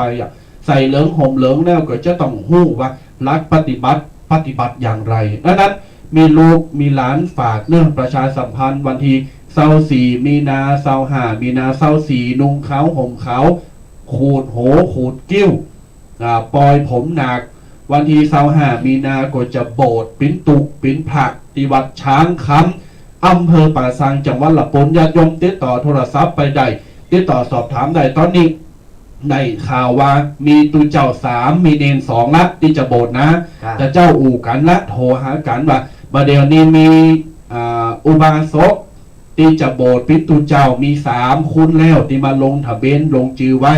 ที่มาสมัครแล้วก็ที่จะโบสถ์ปินเนนน่ะมี2คนอยู่นะดังนั้นเปิดโอกาสเรื่อยๆยังปิดเนอะไผหันความสำคัญสนใจติดต่อใดวัดช้างคำป่าซาง ก็ช่วยกันสนับสนุนสถาญาติโยมทั้งหลายอย่างน้อยเนี่ยหนึ่งละเฮาก็ได้บุญได้กุศลละอ่อนก็ได้บุญได้กุศลได้ความรู้ไปโดยได้รักธรรมไปโดยเพราะว่าจะได้ศึกษาพระธรรมวินัยระโบสถ์และในระหว่างตีโบสถ์3สำคัญที่สุดคือละอ่อนเนี่ยมันไม่ต้องไปแอวในงานวันสงกรานต์วันปีใหม่เมืองอย่างตั้งบ้านเฮาเนี่ยไปขับรถไปตะกะเพลินกระฝูงอันตรายต่างๆ พ่อแม่ก็ต้องเป็นห่วง พ่อแม่ก็ต้องเป็นห่วงเพราะเราอ่อนไม่อยู่ในวัดพี่เจ้าพระเนรพระปีเล่งมันมาดูแลอยู่แล้ว ลิ้นกันในวัด เล่นกันในวัดท่านนะกันไม่ต้องไปขับรถบึ้นตูมเรียบร้อยเนี่ยอย่างน้อยเราอ่อนก็ปลอดภัยครับแล้วก็เราอ่อนได้ความหู้ตัวได้บุญได้กุศลเฮาก็ได้บุญได้กุศลก็เปิ้นตัวเฮาไม่ต้องมานั่งเป็นหงนาเอาวงหลังครับก่อนปีใหม่มันยังอย่าว่าเหมือนเฮาเป็นละอ่อนแต่ประเดี๋ยวยังดีนะเปิ้นยังแบบเปิดเป็นทางการแต่ก็เปิดเป็นทางการมาถึงโปต้องมาถึงไปอยู่เนอะปลาเปิ้นปลาฝงกินเหล้าเมายาไปโทสารแบบว่าจะปีกใดปอมืดปอคำครับอันตรายคือถึงแก่ชีวิตมันเฮาได้ประสบการณ์มาหนักแล้วเฮาหู้มาแล้วว่ามันเป็นอย่างไรก็แต่เราอ่อนมาโบสถ์ปุ๊บอยู่ในกรอบในธรรมมันไปไหนมันได้อยู่ในวัดอยู่ในกับแป้งวัดน่ะตุเจ้าพระเนรพระพี่เล่งมาดูแลตึกลากกับมันให้อยู่ในวัดก็ตุนโหลตุเจ้าข้อเสียฟาดนะครับจะได้อ่านเลยญาติโยมศรัทธาทั้งหลายอย่าไปลืมเนอะนี่คืออานิสงส์และก็ความสำคัญของการบวชเป็นตุปิ้นพระญาติโยมศรัทธาหรือเห็นกรณีหนึ่งญาติโยมอีแม่อีปอโยมพ่อโยมแม่เป็นว่าโอ้ตุเจ้าข้าพเจ้ามีลูกกับมีหลานน่ะโยมสามารถไปชวนเขามาบวชได้ไปโจรลูกของเปิลของเจ้าหมูเจ้าฝูงเพื่อนข้างบ้านป้าข้างบ้านสามารถไปโจรบางโบสถ์ได้ซัมเตอร์เฮาข่าวว่าเปิ้นในเคยโบสถ์แต่เปิ้นด้อยโอกาสเปิ้นบ่มีโอกาสแต่เฮาได้ฟังธรรมะได้ฟังรายการนี่นะเฮาฮู้แล้วว่าโอ้ก็เปิ้นรับสมัครอยู่ก็ติดต่อแนะนำมือเปิ้นแนะนำอันนี้เป็นบุญใหญ่เนอะเฮาคนแนะนำเป็นสะพานบุญใหญ่เฮาจะได้บุญด้วยนะได้บุญไงได้บุญได้บุญรองมาจากพ่อแม่เลยนะคือบุญกุศลนั่นนี่เฮาเหมือนกับเป็นพ่อแม่อุปถาเขาเป็นโคจี้ในทางที่ดีจี้เขาไม่ได้นาที่ทำอันนี้เป็นการคล้ายๆว่าเป็นการเผยแผ่ธรรมะเป็นการหือธรรมะคือเราอ่อนได้ไปศึกษาธรรมะก็เราอ่อนโบสถ์อยู่เมื่อเฮาก็ปลื้มอกปลื้มใจโอ้โลโบสถ์เฮดไปเลยอ่ะก็นี่ว่าโอ้เนี่ยหันจากเราอ่อนโดยโอกาสแล้วเราเอามาโบสถ์เอาแนะนำมือเขาโบสถ์ไม่ใช่ลูกใจหลานแต่เราแนะนำเขาโบสถ์เขาไปหาเขาปลื้มใจอ่ะเอาโมนอกโมนใจโอ้เนี่ยแล้วเปิ้นก็บัดลืมบุญคุณเอาว่าก่อนมีเปิ้นก็โดยโอกาสขนาดไหนเปิ้นก็ไม่ได้มาโบสถ์อย่างนี้เนี่ยบุญกุศลน่ะมันต้องปลื้มอกปลื้มใจโยมศรัทธาทั้งหลายกริยาอาการจะเปลี่ยนทันที1ก่อนที่เขาจะโบสถ์เขาเป็นคนดิบเป็นลุงเป็นหลานเขาไหวเขานะโอ้สวัสดีพ่อสวัสดีแม่อยากสวัสดีป้าคณะที่โบสถ์ทันที1 วินาทีเตวออกจากวิหารเตวออกจากโบสถ์มาปุ๊บจะสลับกันทันทีเฮาถึงแม่จะเป็นปอเป็นแม่เป็นผู้ใหญ่จะต้องลงไปกราบไปไหวเขาละอ่อนตั้งหลายสู่เขาฟังตูหือดีมีลูกมีหลานเปิดดังๆพอแล้วเราอ่อนตั้งหลายสู้เขาฟังไข่หือปอหือเมหือญาติผู้ใหญ่ไหวสู้เขาอ่ะเราอ่อนจะต้องมาโบสถ์เป็นเนนเป็นพระเพราะอานิสงส์แห้งขนาดแห้งเลือเกินเปิ้นบ่ใจไหวบ่ได้นะเปิ้นดักกาบสุมาเดกาบแผ่วเท้าแผ่วตีนสู้เขาพุ่นนะพร้อมหยังพอเปิ้นเคารพศรัทธาผ่านเหลืองคุณดิบคุณสุขคุณประเภทไหนก็ตามสุมาเตเมื่อคนมาใส่ผ้าจีวรผ้าเหลืองแล้ว เปิ้นจะกราบเปิ้นเจ้าไหวทุกคนเปิ้นบันเลิกประเภทโอ้ตุนี้ปิ้นขี้เหล่าตุนี้ปิ้นพี่บ่าปิ้นคนนั้นคนนี้ปิ้นโอ้ขี้ยาเก่าเปิ้นบ่ว่าเปิ้นจะกราบทันทีเพราะบันนับตุเจ้าหือนาผ่าเหลิงญาติโยมแต่พอตุเจ้านุ่งเหลิงห่มเหลิงหรือคุณนุ่งเหลิงห่มเหลิงเรียบร้อยวัดปฏิบัติวิชาความรู้เก่งกล้าสามารถเปิ้นจะกราบใดโดยสนิทใจทั้งคนทั้งผ้าเหลืองนี่คือความอัศจรรย์ครับคืออย่างที่บอกแล้วว่าผ้าเหลืองเนี่ยเป็นมันมีอนุภาพตีแพงตีสุดครับแค่ว่าเฮาหันว่าเป็นโบสถ์กันเฮามีลูกมีหลานโบสถ์เฮาแนะนำเป็นไปโบสถ์หรือว่าเป็นมาบอกบุญว่าจะโบสถ์ลูกโบสถ์หลานคือเฮาเอาผ้าเหลืองเนี่ยที่เป็นจะโบสถ์เนี่ยอธิษฐานยกขึ้นยอโหไปเนี่ยบุญผ่าเหลืองนี่แหละจะช่วยเฮาตายไปอย่าได้อย่างน้อยเนี่ยเฮาจะนึกถึงบุญผ่าเหลืองที่เฮาได้กรรมเนี่ยครับถึงเฮาเป็นแม่ยิงนะเฮาโยงใส่โหไปตั้งจิตอธิษฐานโอ้เดี๋ยวมาหอมบุญเลยนี่ขอบุญผ่าเหลืองยานี้อธิษฐานไปเถอะตายไปหรืออย่าได้เฮานึกอย่างว่าได้โยมบาลถามว่าได้เคยทำบุญอย่างก่อนนึกถึงทันทีเลยคือบุญผ่าเหลืองบุญผ่าเหลืองที่เฮาเคยได้สร้างได้ทำได้กรรมเนี่ยได้มีส่วนโลมันได้ตานผ่านเลยได้ตานผ่านเลยเนี่ยถือว่าเป็นบุญสุดแล้วอยากบุญเนี่ยจะช่วยเฮาล่ะอย่างในทำโบสถ์เพิ่นก็บอกไว้จะยับเพิ่นบอกว่าขณะที่เฮาจัดลงมรณะโฮมกับทำบาปมาทั้งชีวิตขาสัตว์ตัดชีวิตบ่เคยทำบุญน่ะอาจจะลงไปบรรลมารอดแล้วอ๋อพุทธขึ้นมาปิ้นดอกโบปิ้นผ่านเหลืองภาพในมโนภาพปิ้นผ่านเหลืองโตขึ้นมางามขนาดหอบเฮาญาติโยมทำเหมือนเขามีชีวิตต่อใดแล้วก็ขึ้นไปเกิดเป็นเทวบุตรเป็นเทวดานี่คดีสงฆ์มหาศาลนี่ญาติโยมอันนี้ข้อที่หนึ่งย่ำจบนะไหลไปตะกี้สัญญากับญาติโยมมา9 โมงเช้าละแต่ขอเผื่อไปแหม5 นาทีเนาะโสปฏิปันโนภควโตสาวกสังโฆสงฆ์สาวกของพระผู้มีพระภาคเจ้านั้นหมู่ใดปฏิบัติดีแล้วไปแล้วอุชุปฏิปันโนภควโตสาวกสังโฆนี่ข้อที่2นะอุชุปฏิปันโนภควโตสาวกสังโฆหมายความว่าประสงค์สาวกของพระผู้มีพระภาคเจ้าหมู่ใดตนใดที่เป็นปฏิบัติตรงแล้วตรงคืออย่างตรงศีลตรงธรรมตรงกรอบตรง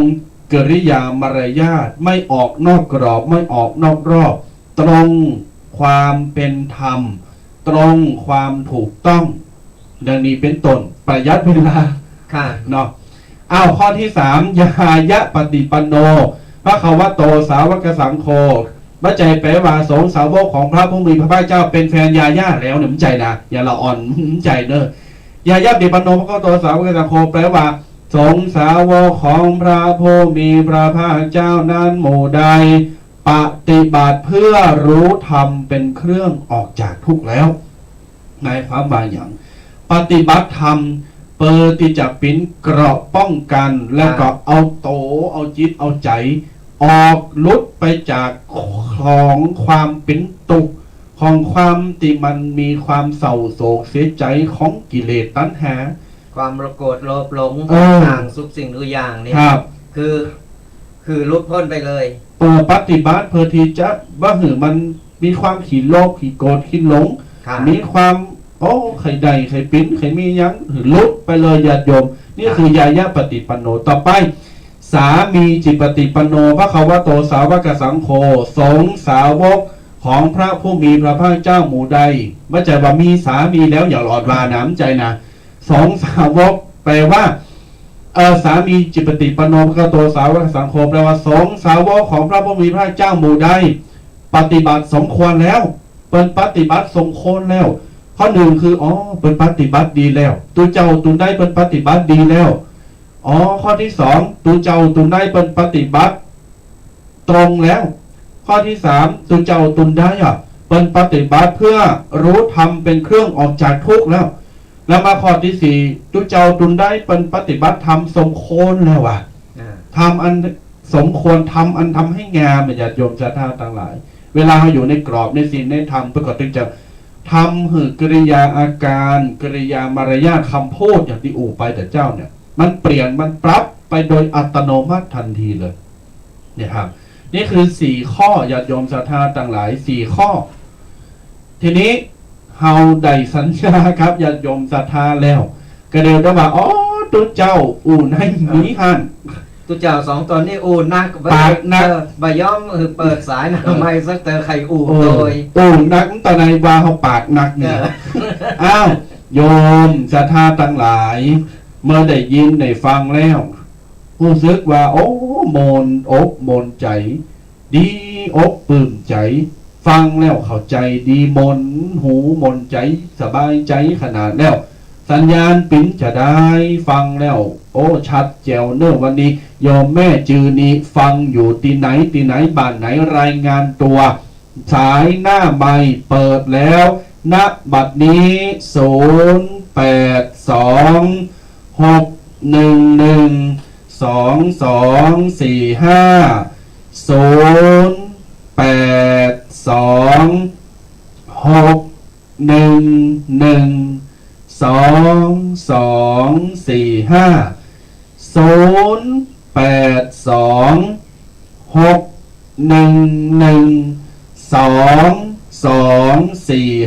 เจริญพรสาธุโยมแม่โทรมาแฮมแล้ว ดีใจเนอะ โยมแม่นะอุ้ยเมื่อใดจะเปิดหนาไม่ค่ะ ตั้งเก้าดาโทนะนะ วันนี้ฟังมึนขนาดฟังกั้งเดียว โอ้ดีแล้ว แสดงความดีใจโยมแม่โทรมาเป็นสายแรกแสดงว่าโอ้ เกมยุ่นี่เนี่ยจ้ะ ดีแล้วดีใจเนอะดีใจโยมแม่เอาเงินไป1,000,000 บาทเนอะ วันนี้ฟังแล้วปิ้นจะได้ทอง ใจดีขนาดวันนี้ แล้วฟังแล้วโมนเหรอ โยมแม่มนกับโยมแม่รักษาตาไม่ อ๋อ อุ้ย ครับ แม่มีบุญที่ลูกแม่ลูกโยมแม่หัดเขาขอโยมแม่อีก นี่คือ เป็นบุญนะ เป็นห้องว่าอภิชาติบุตร เจ้า เลยดีละโยมแม่พาปิ้นตอบตาปิ้นต่อกะ เจ้าถึงสองขาถึงสองแล้วเจ้า อ๋อขออยู่ดีมีซุปประเดี๋ยวนี้ก่อนโปรดอย่างนั้นละก้ายังแควนละเนาะ เลิกเอาโคตรมาเสียบยังซ่า ดีละก็ขอบุญกรรมบุญจู อนุโมทนาบุญกรรมบุญจูเนอะ เป็นห้องว่าเป็นบุญ โยมแม่ตั้งจิตตั้งใจโทรมาตั้งเก้าได้โอ้ดีใจขนาดขอnumber 1 เพราะว่าเปิดสายหนาไม่มีโยมแม่พด ดีละโยมแม่ขออวยพรให้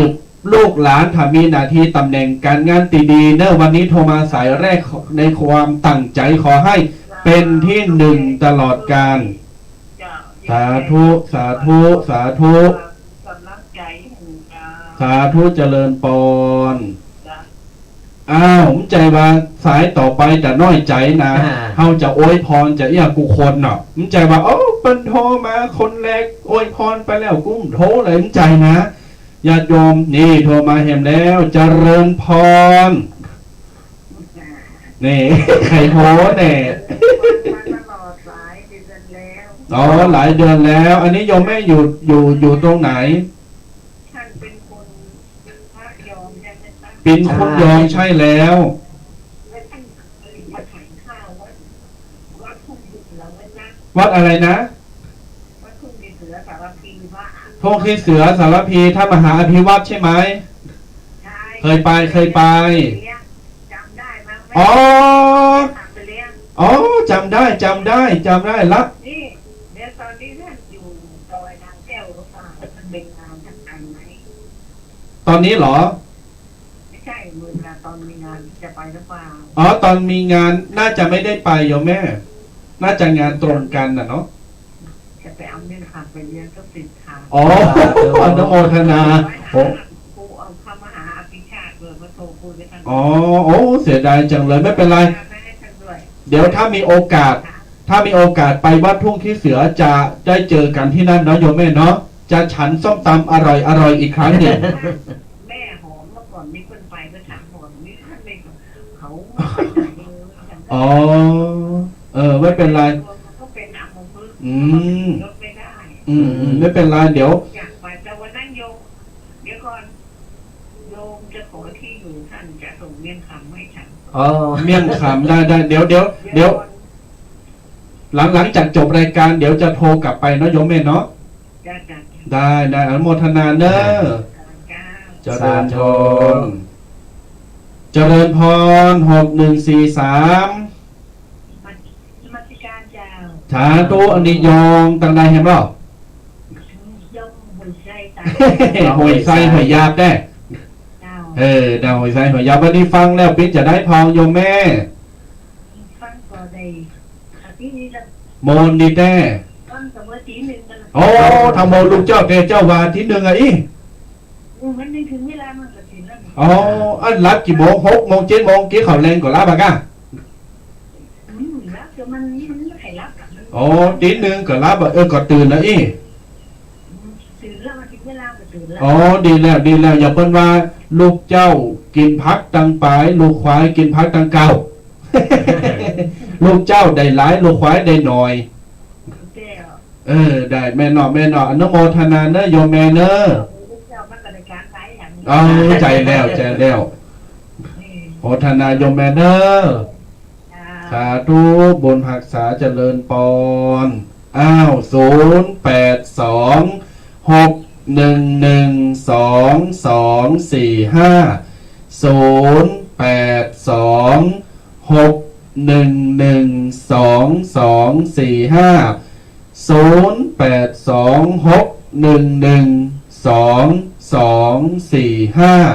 เจิญญาติโยมศรัทธาสาธุชน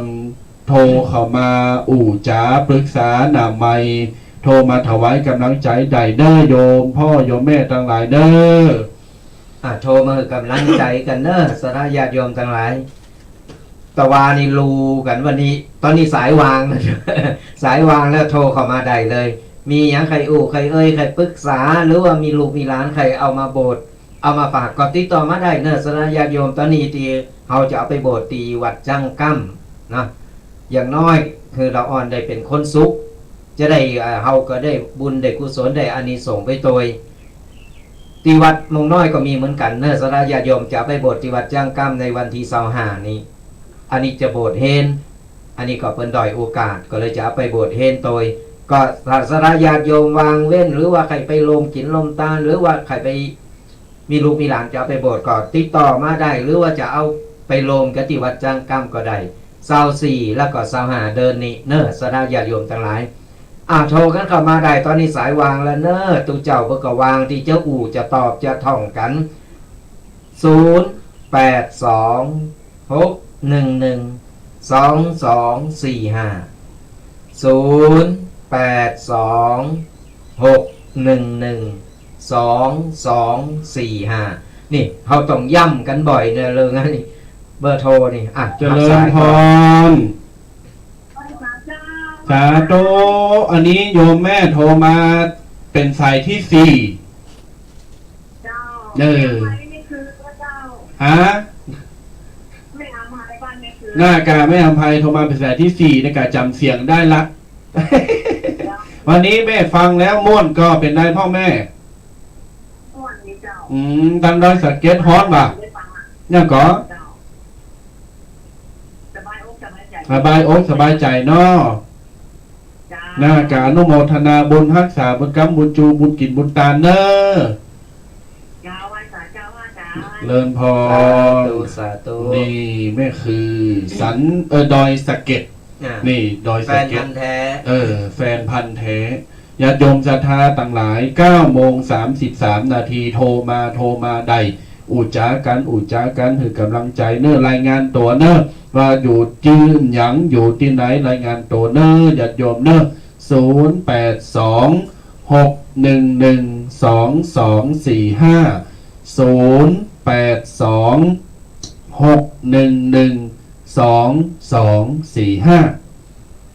ก็โทรกันเข้ามาได้เนอะศรัทธาญาติโยมทั้งหลายต้องมีเวลาเหลืออยู่นะตอนนี้เขาแบ่งเวลาไว้คือศรัทธาญาติโยมไม่ต้องรู้กันละแบ่งแบบคือโทรถึงกันแล้วเขาก็จะได้เช็คหู้ตัวว่าศรัทธาญาติโยมฟังอยู่ตั้งใดหรือว่าประเดี๋ยวนี้ฟังแล้วเป็นไงห้อนกออากาศเริ่มห้อนกอนี่แล้วก็ฝากไว้ตัวกับศรัทธาญาติโยมว่าไก่จะสงกรานต์แล้วไก่จะปีใหม่เมืองเฮาแล้วมีลูกมีหลานนี่ จะไปปล่อยปะละเลย ไก่ไปอยู่ตั้งเชียงใหม่หรืออยู่ตั้งใดที่ว่ามันไก่วัดไหนเพิ่นโบสถ์ก็เอาเข้าไปโบสถ์ท่านก็ได้ หรือจะมาไปอยู่ตั้งเพหรือจะเอามาโบสถ์ก็ทุกปีก็ปฏิวัติจ้างกั้มเนี่ยก็เอามาโบสถ์ได้ในวันที่24ก็25เดือนนี้ทุกปีเขาก็ไปช่วยงานแล้วก็คอยไปอบรมดูแลหือก็ละอ่อนที่มาโบสถ์นี่ก็เพราะฉะนั้นแล้วหับสายก่อนเนาะเดี๋ยวกันเนอะฮะเป็นได้โทรศัพท์ข้าง โทรศัพท์ตัวแดงข้าง บ่ยอมทำงานแล้ว โทรศัพท์บดีแล้ว เดี๋ยวปิดแล้วก็เปิดใหม่เนาะก็โทรกันมาใหม่เนอะโทรกันมาใหม่พอดีโทรศัพท์มันค้างอยู่ โทรมาใหม่เนอะ สงสัยต้องไปเป็นแล้วก็ เป็นแล้วมันเก่าโทรศัพท์เก่ายังลึก กำลังยังหาอยู่ ยังเจ้ามากะ 08261122245 สายติดรุดไปตะกี้เขาเมตตาโทรปิงมาแฮมกัมเนอร์โยมเนอร์เพราะว่าตะกี้โทรศัพท์มันค้างเนาะโทรศัพท์มันใครรับทับสายบ้าใด0826112245 เนอร์มาแล้วเจริญพรตะกี้รุดไปเหี่ยแต้ อนุโมทนาแม่ สายที่5แต่บ้าเหอเนาะจ้างว่าแต่ม่วนแล้ววันนี้โยมแม่ฟังแล้วเข้าใจดีก็ม่วนก็ม่วนเนาะ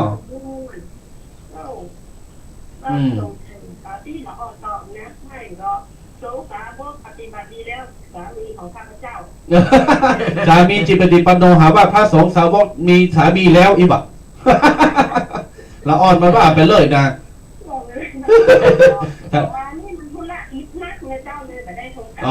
โทรอิดนั่งเป็นอย่างโยมแม่ก็ก้อยโทรมามีเวลาก็โทรมาก็มั่นเติมบุญเติมกุศลเนอะไปเริ่มใส่บาตรทำบุญเนอะวันนี้ก็ท่านจะโทรบุญร่วมทำบุญนะจ๊ะได้เลยโยมแม่โมทนาเนอะสาธุนี่ญาติโยมศรัทธาทั้งหลาย0826112245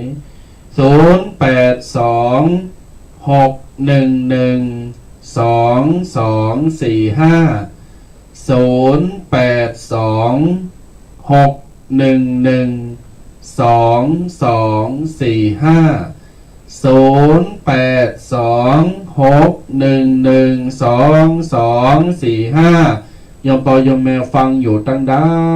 เจริญพรใดโทรศัพท์อู่จากันเนอเสกาโทรศัพท์บาท2 บาท 3 บาท 4 บาทปิ้นหยังญาติโยมเฮา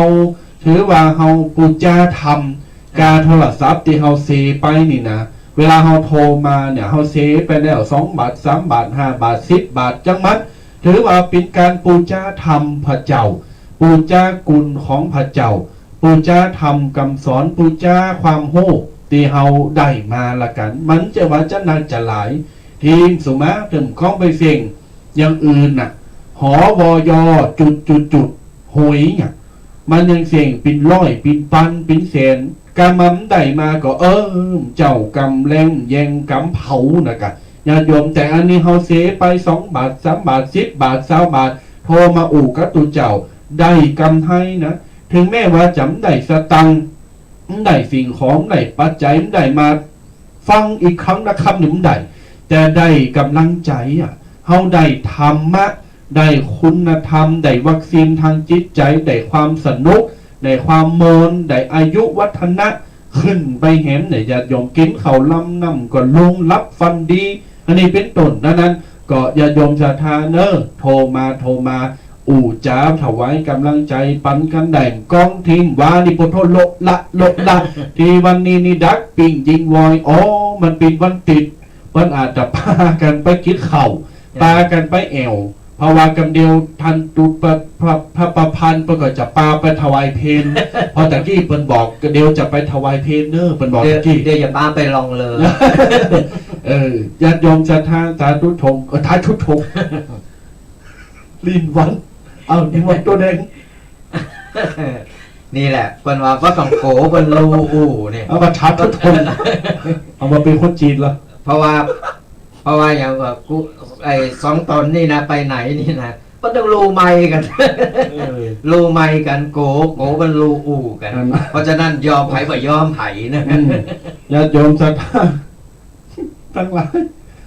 082ผมลูกกะเดี๋ยวก่อนเด้อตั้งสติก่อน เพิ่นฮ้องว่าไข่โหวันนี้จิตแจ่มใสเนี่ยเฮายิ้มแย้มแจ่มใสเฮาจะไปอมตุกไว้อย่างเดียวคือเฮายิ้มพองไข่โหพอง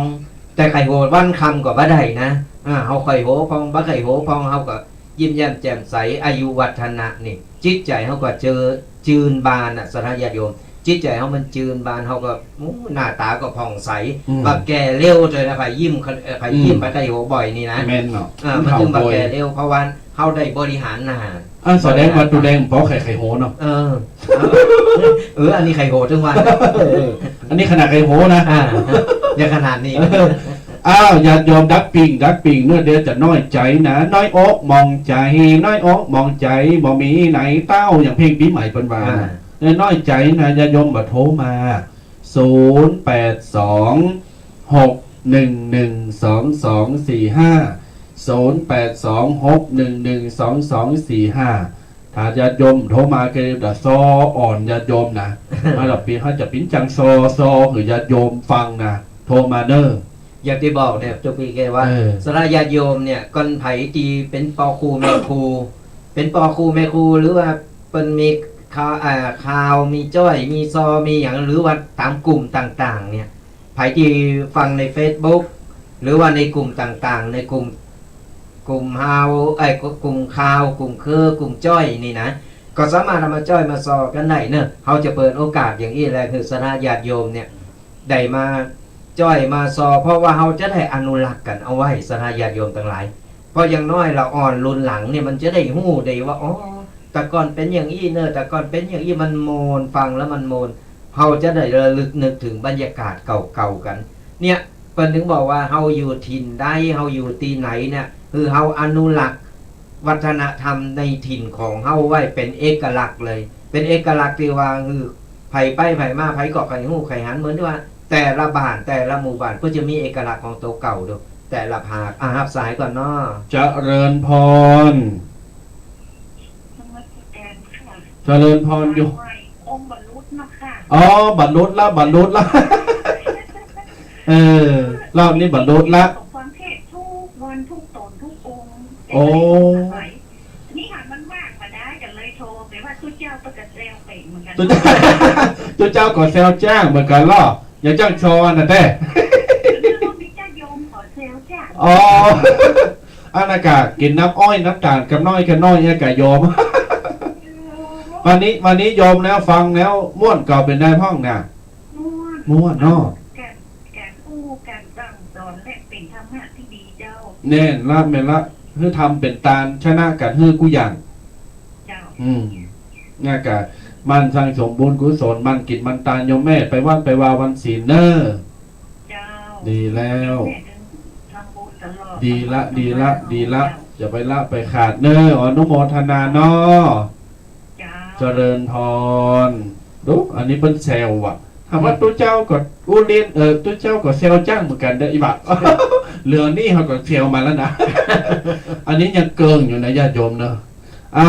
โยมศรัทธาสาธุชนทั้งหลายถามโทรมาเฮาก็จะงอนนะเนอะโยมพ่อโยมแม่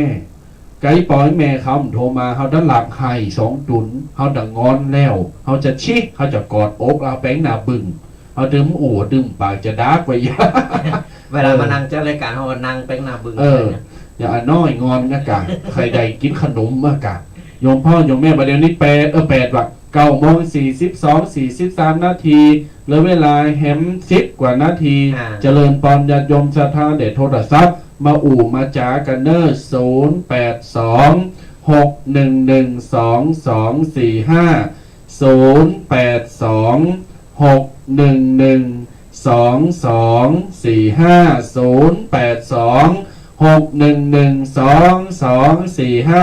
เนอร์ตะวานีจุปีเคตะวานีเพิ่นมีเทพบุตรมาโตยดูไผก็แต่ว่าเทพบุตรเพิ่นโทรมาถึง 2-3 สายก็ปออกประจายเทพบุตรเราเนี่ย แล้ววันนี้เป็นได้ดักแซฟแล้วลองฟังอย่างเดียว ฟังถ้าดับฟังอย่างเดียวกับวันนี้ประมาณโอ้แต่ว่าโทรมาแล้ววันนี้ผมโทรเอกหาโทรมาตึงวันก็ได้ โทรมาถึงวันก็ได้เมื่อกำลังก็กำลังใจหรือว่าป้าน้อยป้านานนี่ป้าน้อยป้านานป้ากูนี่ก็โทรกันมาได้มาอย่างน้อยเนี่ยมาว่าเฮาเฮาจะเป็นอย่างไรหรือมีอย่างแนะนำนี่เฮาก็สามารถที่ว่าแนะนำมาได้เฮาจะได้เอามาปรับเอามานำมาปรับใจกัน แม่นแล้ว เพราะว่าหมู่เฮาเนี่ยยังเป็นตัวลูกตัวหลานยังเป็นละ ฮะตัวแรกนี่ลูกหลานอยู่นะตัวแรกเนี่ยเลขหกแล้วนะโอ้ฮิตโอ้ไม่ได้ ยังมาถึงขนาดนั้นโอ้ อย่างว่านกฮัดบินใหม่ ใช่ครับ ไก่กำลังฮัดขัน จังซอฮัดใหม่ก็เหมือนไก่ฮัดขัน อันนี้ก็เหมือนกันตุกเจ้านักเตะใหม่เหมือนไก่ฮัดขันจิ๊บอยู่ ญาติโยมศรัทธาอินดูเป็นกำลังใจให้ตุเจ้าทั้งสองเนอะแล้วก็ตุเจ้าพระเนนทั้งหลายจะได้มีกำลังใจในการสืบต่อพระพุทธศาสนาต่อไป ใช่ครับก็คือโทรมาหือกำลังใจกันโทรมาบอกมากล่าวอยู่ตั้งใดจ้าอยู่บ้านใดจ้านี่ก็สามารถโทรมามา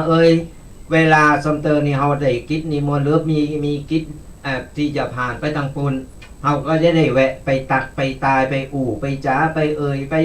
นี่ก็มันจะได้สัมพันธ์ไมตรีจะได้มีเป็นคนดีเฮาจะได้ฮู้จักมักจีกันไว้เพราะฉะนั้นแล้วเนี่ยก็โทรมาเฮาจะได้ฮู้ว่าอ๋อมีอีปออีแม่อยู่ทั้งเพจเนอร์มีสถาญาติโยมฟังอยู่เพิ่นอยู่ทั้งเพจเนอร์นี่เฮาก็จะได้ฮู้ก่อนฟังอย่างเดียวฟังกระตูเจ้าสองรูปสองตนเด้อกันไปฟังไปเฮาก็บ่ฮู้จักมักจีกัน แต่ที่จริงแล้วคนฟังนี่หนักปะเลอะปะเตอแต่ว่าคนโทรมาเนี่ยคือโทรมาหน่อยโทรมาบางกี่คนเฮาก็อยากจะฮู้ว่ามีที่ไหนพองจะได้เช็คง่ายๆเฮาจะได้เช็คได้ว่าสระญาติโยมอยู่ต้องปนต้องเพสถานการณ์เป็นอย่างใดอย่างใดนี่มาเล่าสู่กันฟังได้เนอะสระญาติโยมทั้งหลายก่อนอื่นนี่เฮาก็ขออนุโมทนาบุญกับสระญาติโยมหลายกลุ่ม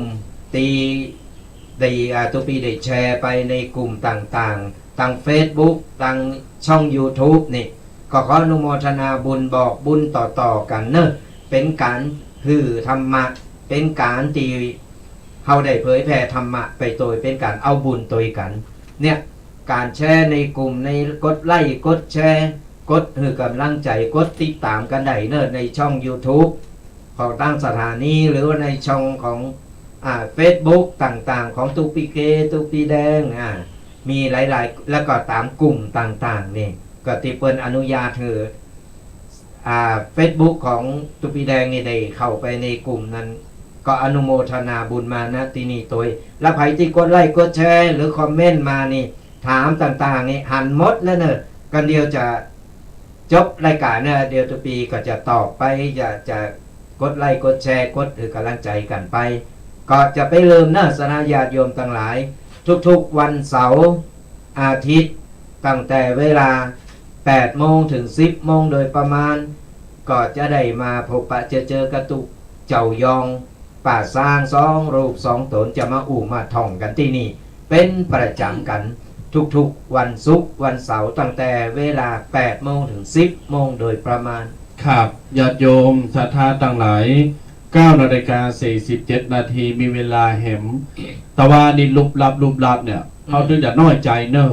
เขาถึงจะน้อยอกหมองใจเนี่ยญาติโยมศรัทธาเนอะแต่บางคนเพิ่นก็อาจจะฟังอยู่แต่เพิ่นบัดโทรมาอาจจะทำการทำงานเยการไปโดยฟังไปโดยบัดสะดวกโทรแต่ก็ไม่เป็นไรหอมใจว่าจะว่านะฮะนี่เขาลินกันได้แล้วก็นี่ลินได้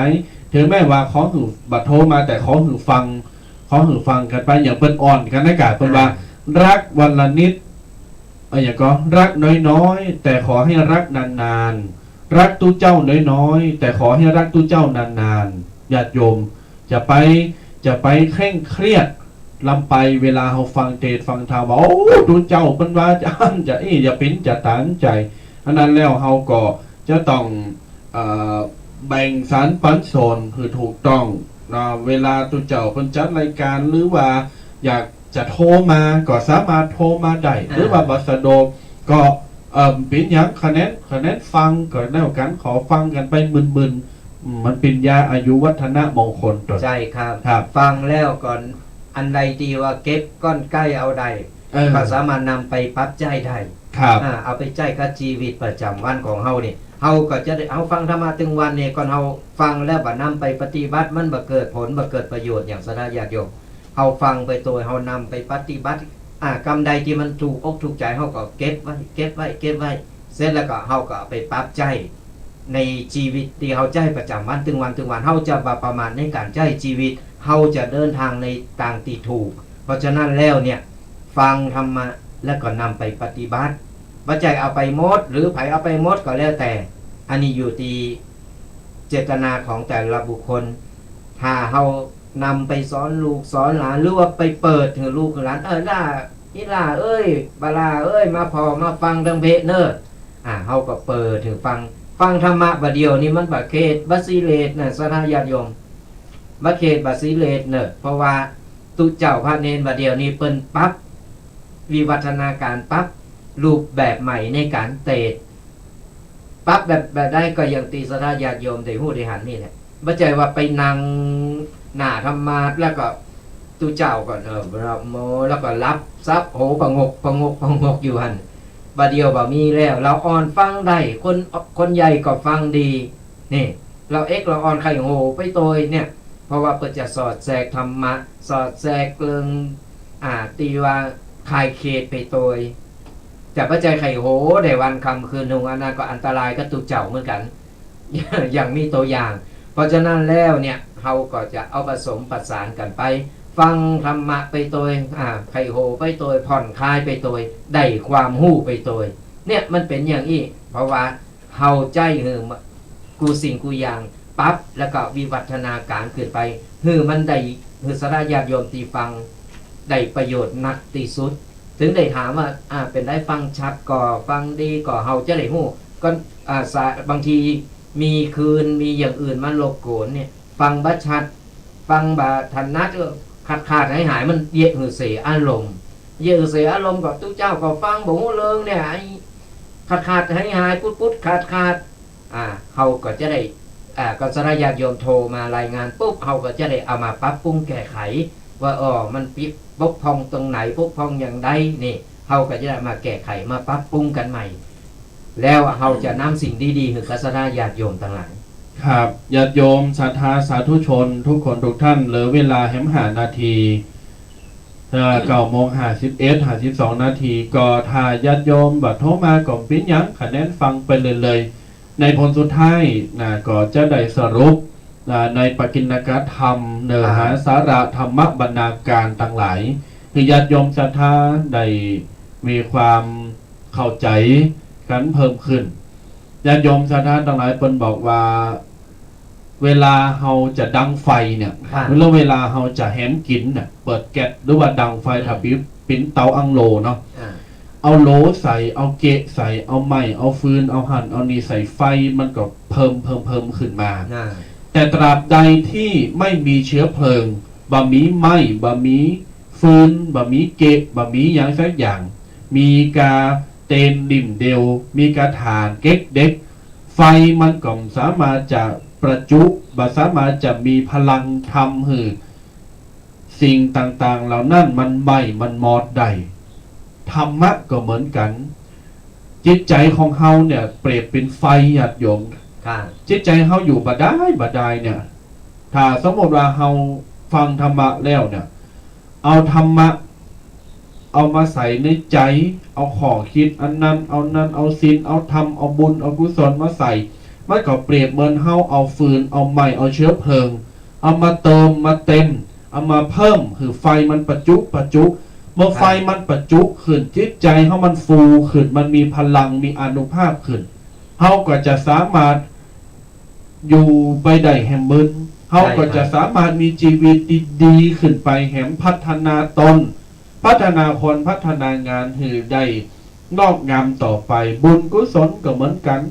บางคนบัดทำบางคนโอ้กูถูกหวยกูตึงทำถูกหวยเอาไปหั่นไปนี่กูตึงถูกรางวัลกูมีโจกมีลาภ มาเขาวัดมาเขาว่าบะสังสมบุญซักอย่างดูถูกดูแควนหรือว่าปล่อยปะละเลยหนตั้งสั่งบุญบะหันหน้าเขาวัดบะใส่บาตรบะทำบุญบะฟังเทศบะฟังธรรมหันตุเจ้ามาบิดหลังต่ำสุมาเตอบิดกุ่นหนีอ่ะโอ้ทำบุญอย่าเหิมใจใดบุญยังสักอย่างไปไหนก็ไปเถอะกูมีชีวิตดีๆแล้วกูต้องทำจะไปอ่านมันเหมือนเจ้าเพลิงอย่างที่บอกไปถ้าเฮาเมายังไปใส่ไม่มีเชื้อเพลิงไม่มีไม้ไม่มีเกี้ยมันมีถ่านไปใส่อ่ะไฟมันก็ตึงบัดติดญาติโยมจะเยะจะได้มันก็เพราะมันมีเชื้อเพลิงไปเติมติ๋มอ่ะ ใจครับ จิตใจเฮาชีวิตเฮาก็เหมือนกันสรรหาสิ่งดีๆอันเป็นเชื้อเพลิงแห่งการทำความดี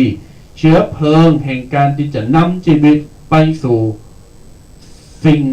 ดีงามนั้นขอฝากในเบื้องท้ายคือการญาติโยมศรัทธาสาธุชนทุกคนทุกท่านแห่งประการหนึ่งก็จะขอย้ำว่าวันที่24มีนาคมวันที่25มีนาคมแห่ง3 อาทิตย์ที่จะถึงไปหน้าขอเชิญญาติโยมมีลูกมีหลานมีกุลบุตรหรือญาติพี่น้องฝากโตมาปิ้นลูกศิษย์ฝากจิตมาปิ้นลูกหามาโบสถ์กายโบสถ์ใจโบสถ์เฮมก็ได้โบสถ์เป็นเนนโบสถ์เป็นตุเจ้า1 เดือน2 เดือนหรือจบโครงการ15 วันก็ลาสิกขาก็ได้เช่นเดียวกันที่วัดจางคำที่วัดช้างคำอำเภอป่าซางจังหวัดลำพูนญาติโยมศรัทธาสามารถ walk in หรือว่าเข้ามาติดต่อโดยตรงเอาเอกสารไปกรอกเอารายละเอียดไปกรอกเพราะการบวชสมัยปัจจุบันเนี่ยจะต้องมีหลักฐานเนาะตัวแดงเนาะจะต้องมีหลักฐานอย่างแท้จริงและชัดเจนเราเป็นการรับรองว่าบุคคลเนี้ยไม่เป็นบุคคลหนีกฎหมายว่าบุคคลเนี้ยเป็นบุคคลที่ได้รับการอนุญาตจากผู้ปกครองหรือว่าปอแมมาโบสถ์จริงๆเพราะว่าเขาต้องคัดกรองก่อนคัดกรองคือว่าเป็นในนิแต้ถูกต้องแต่เพราะว่าเดียวนี้มันมีหลายๆรูปแบบพอโบสถ์มาปุ๊บก็เอามาคัดกรองแต่เนี่ยโบสถ์มาปุ๊บก็ทำอย่างตีเป็นข่าว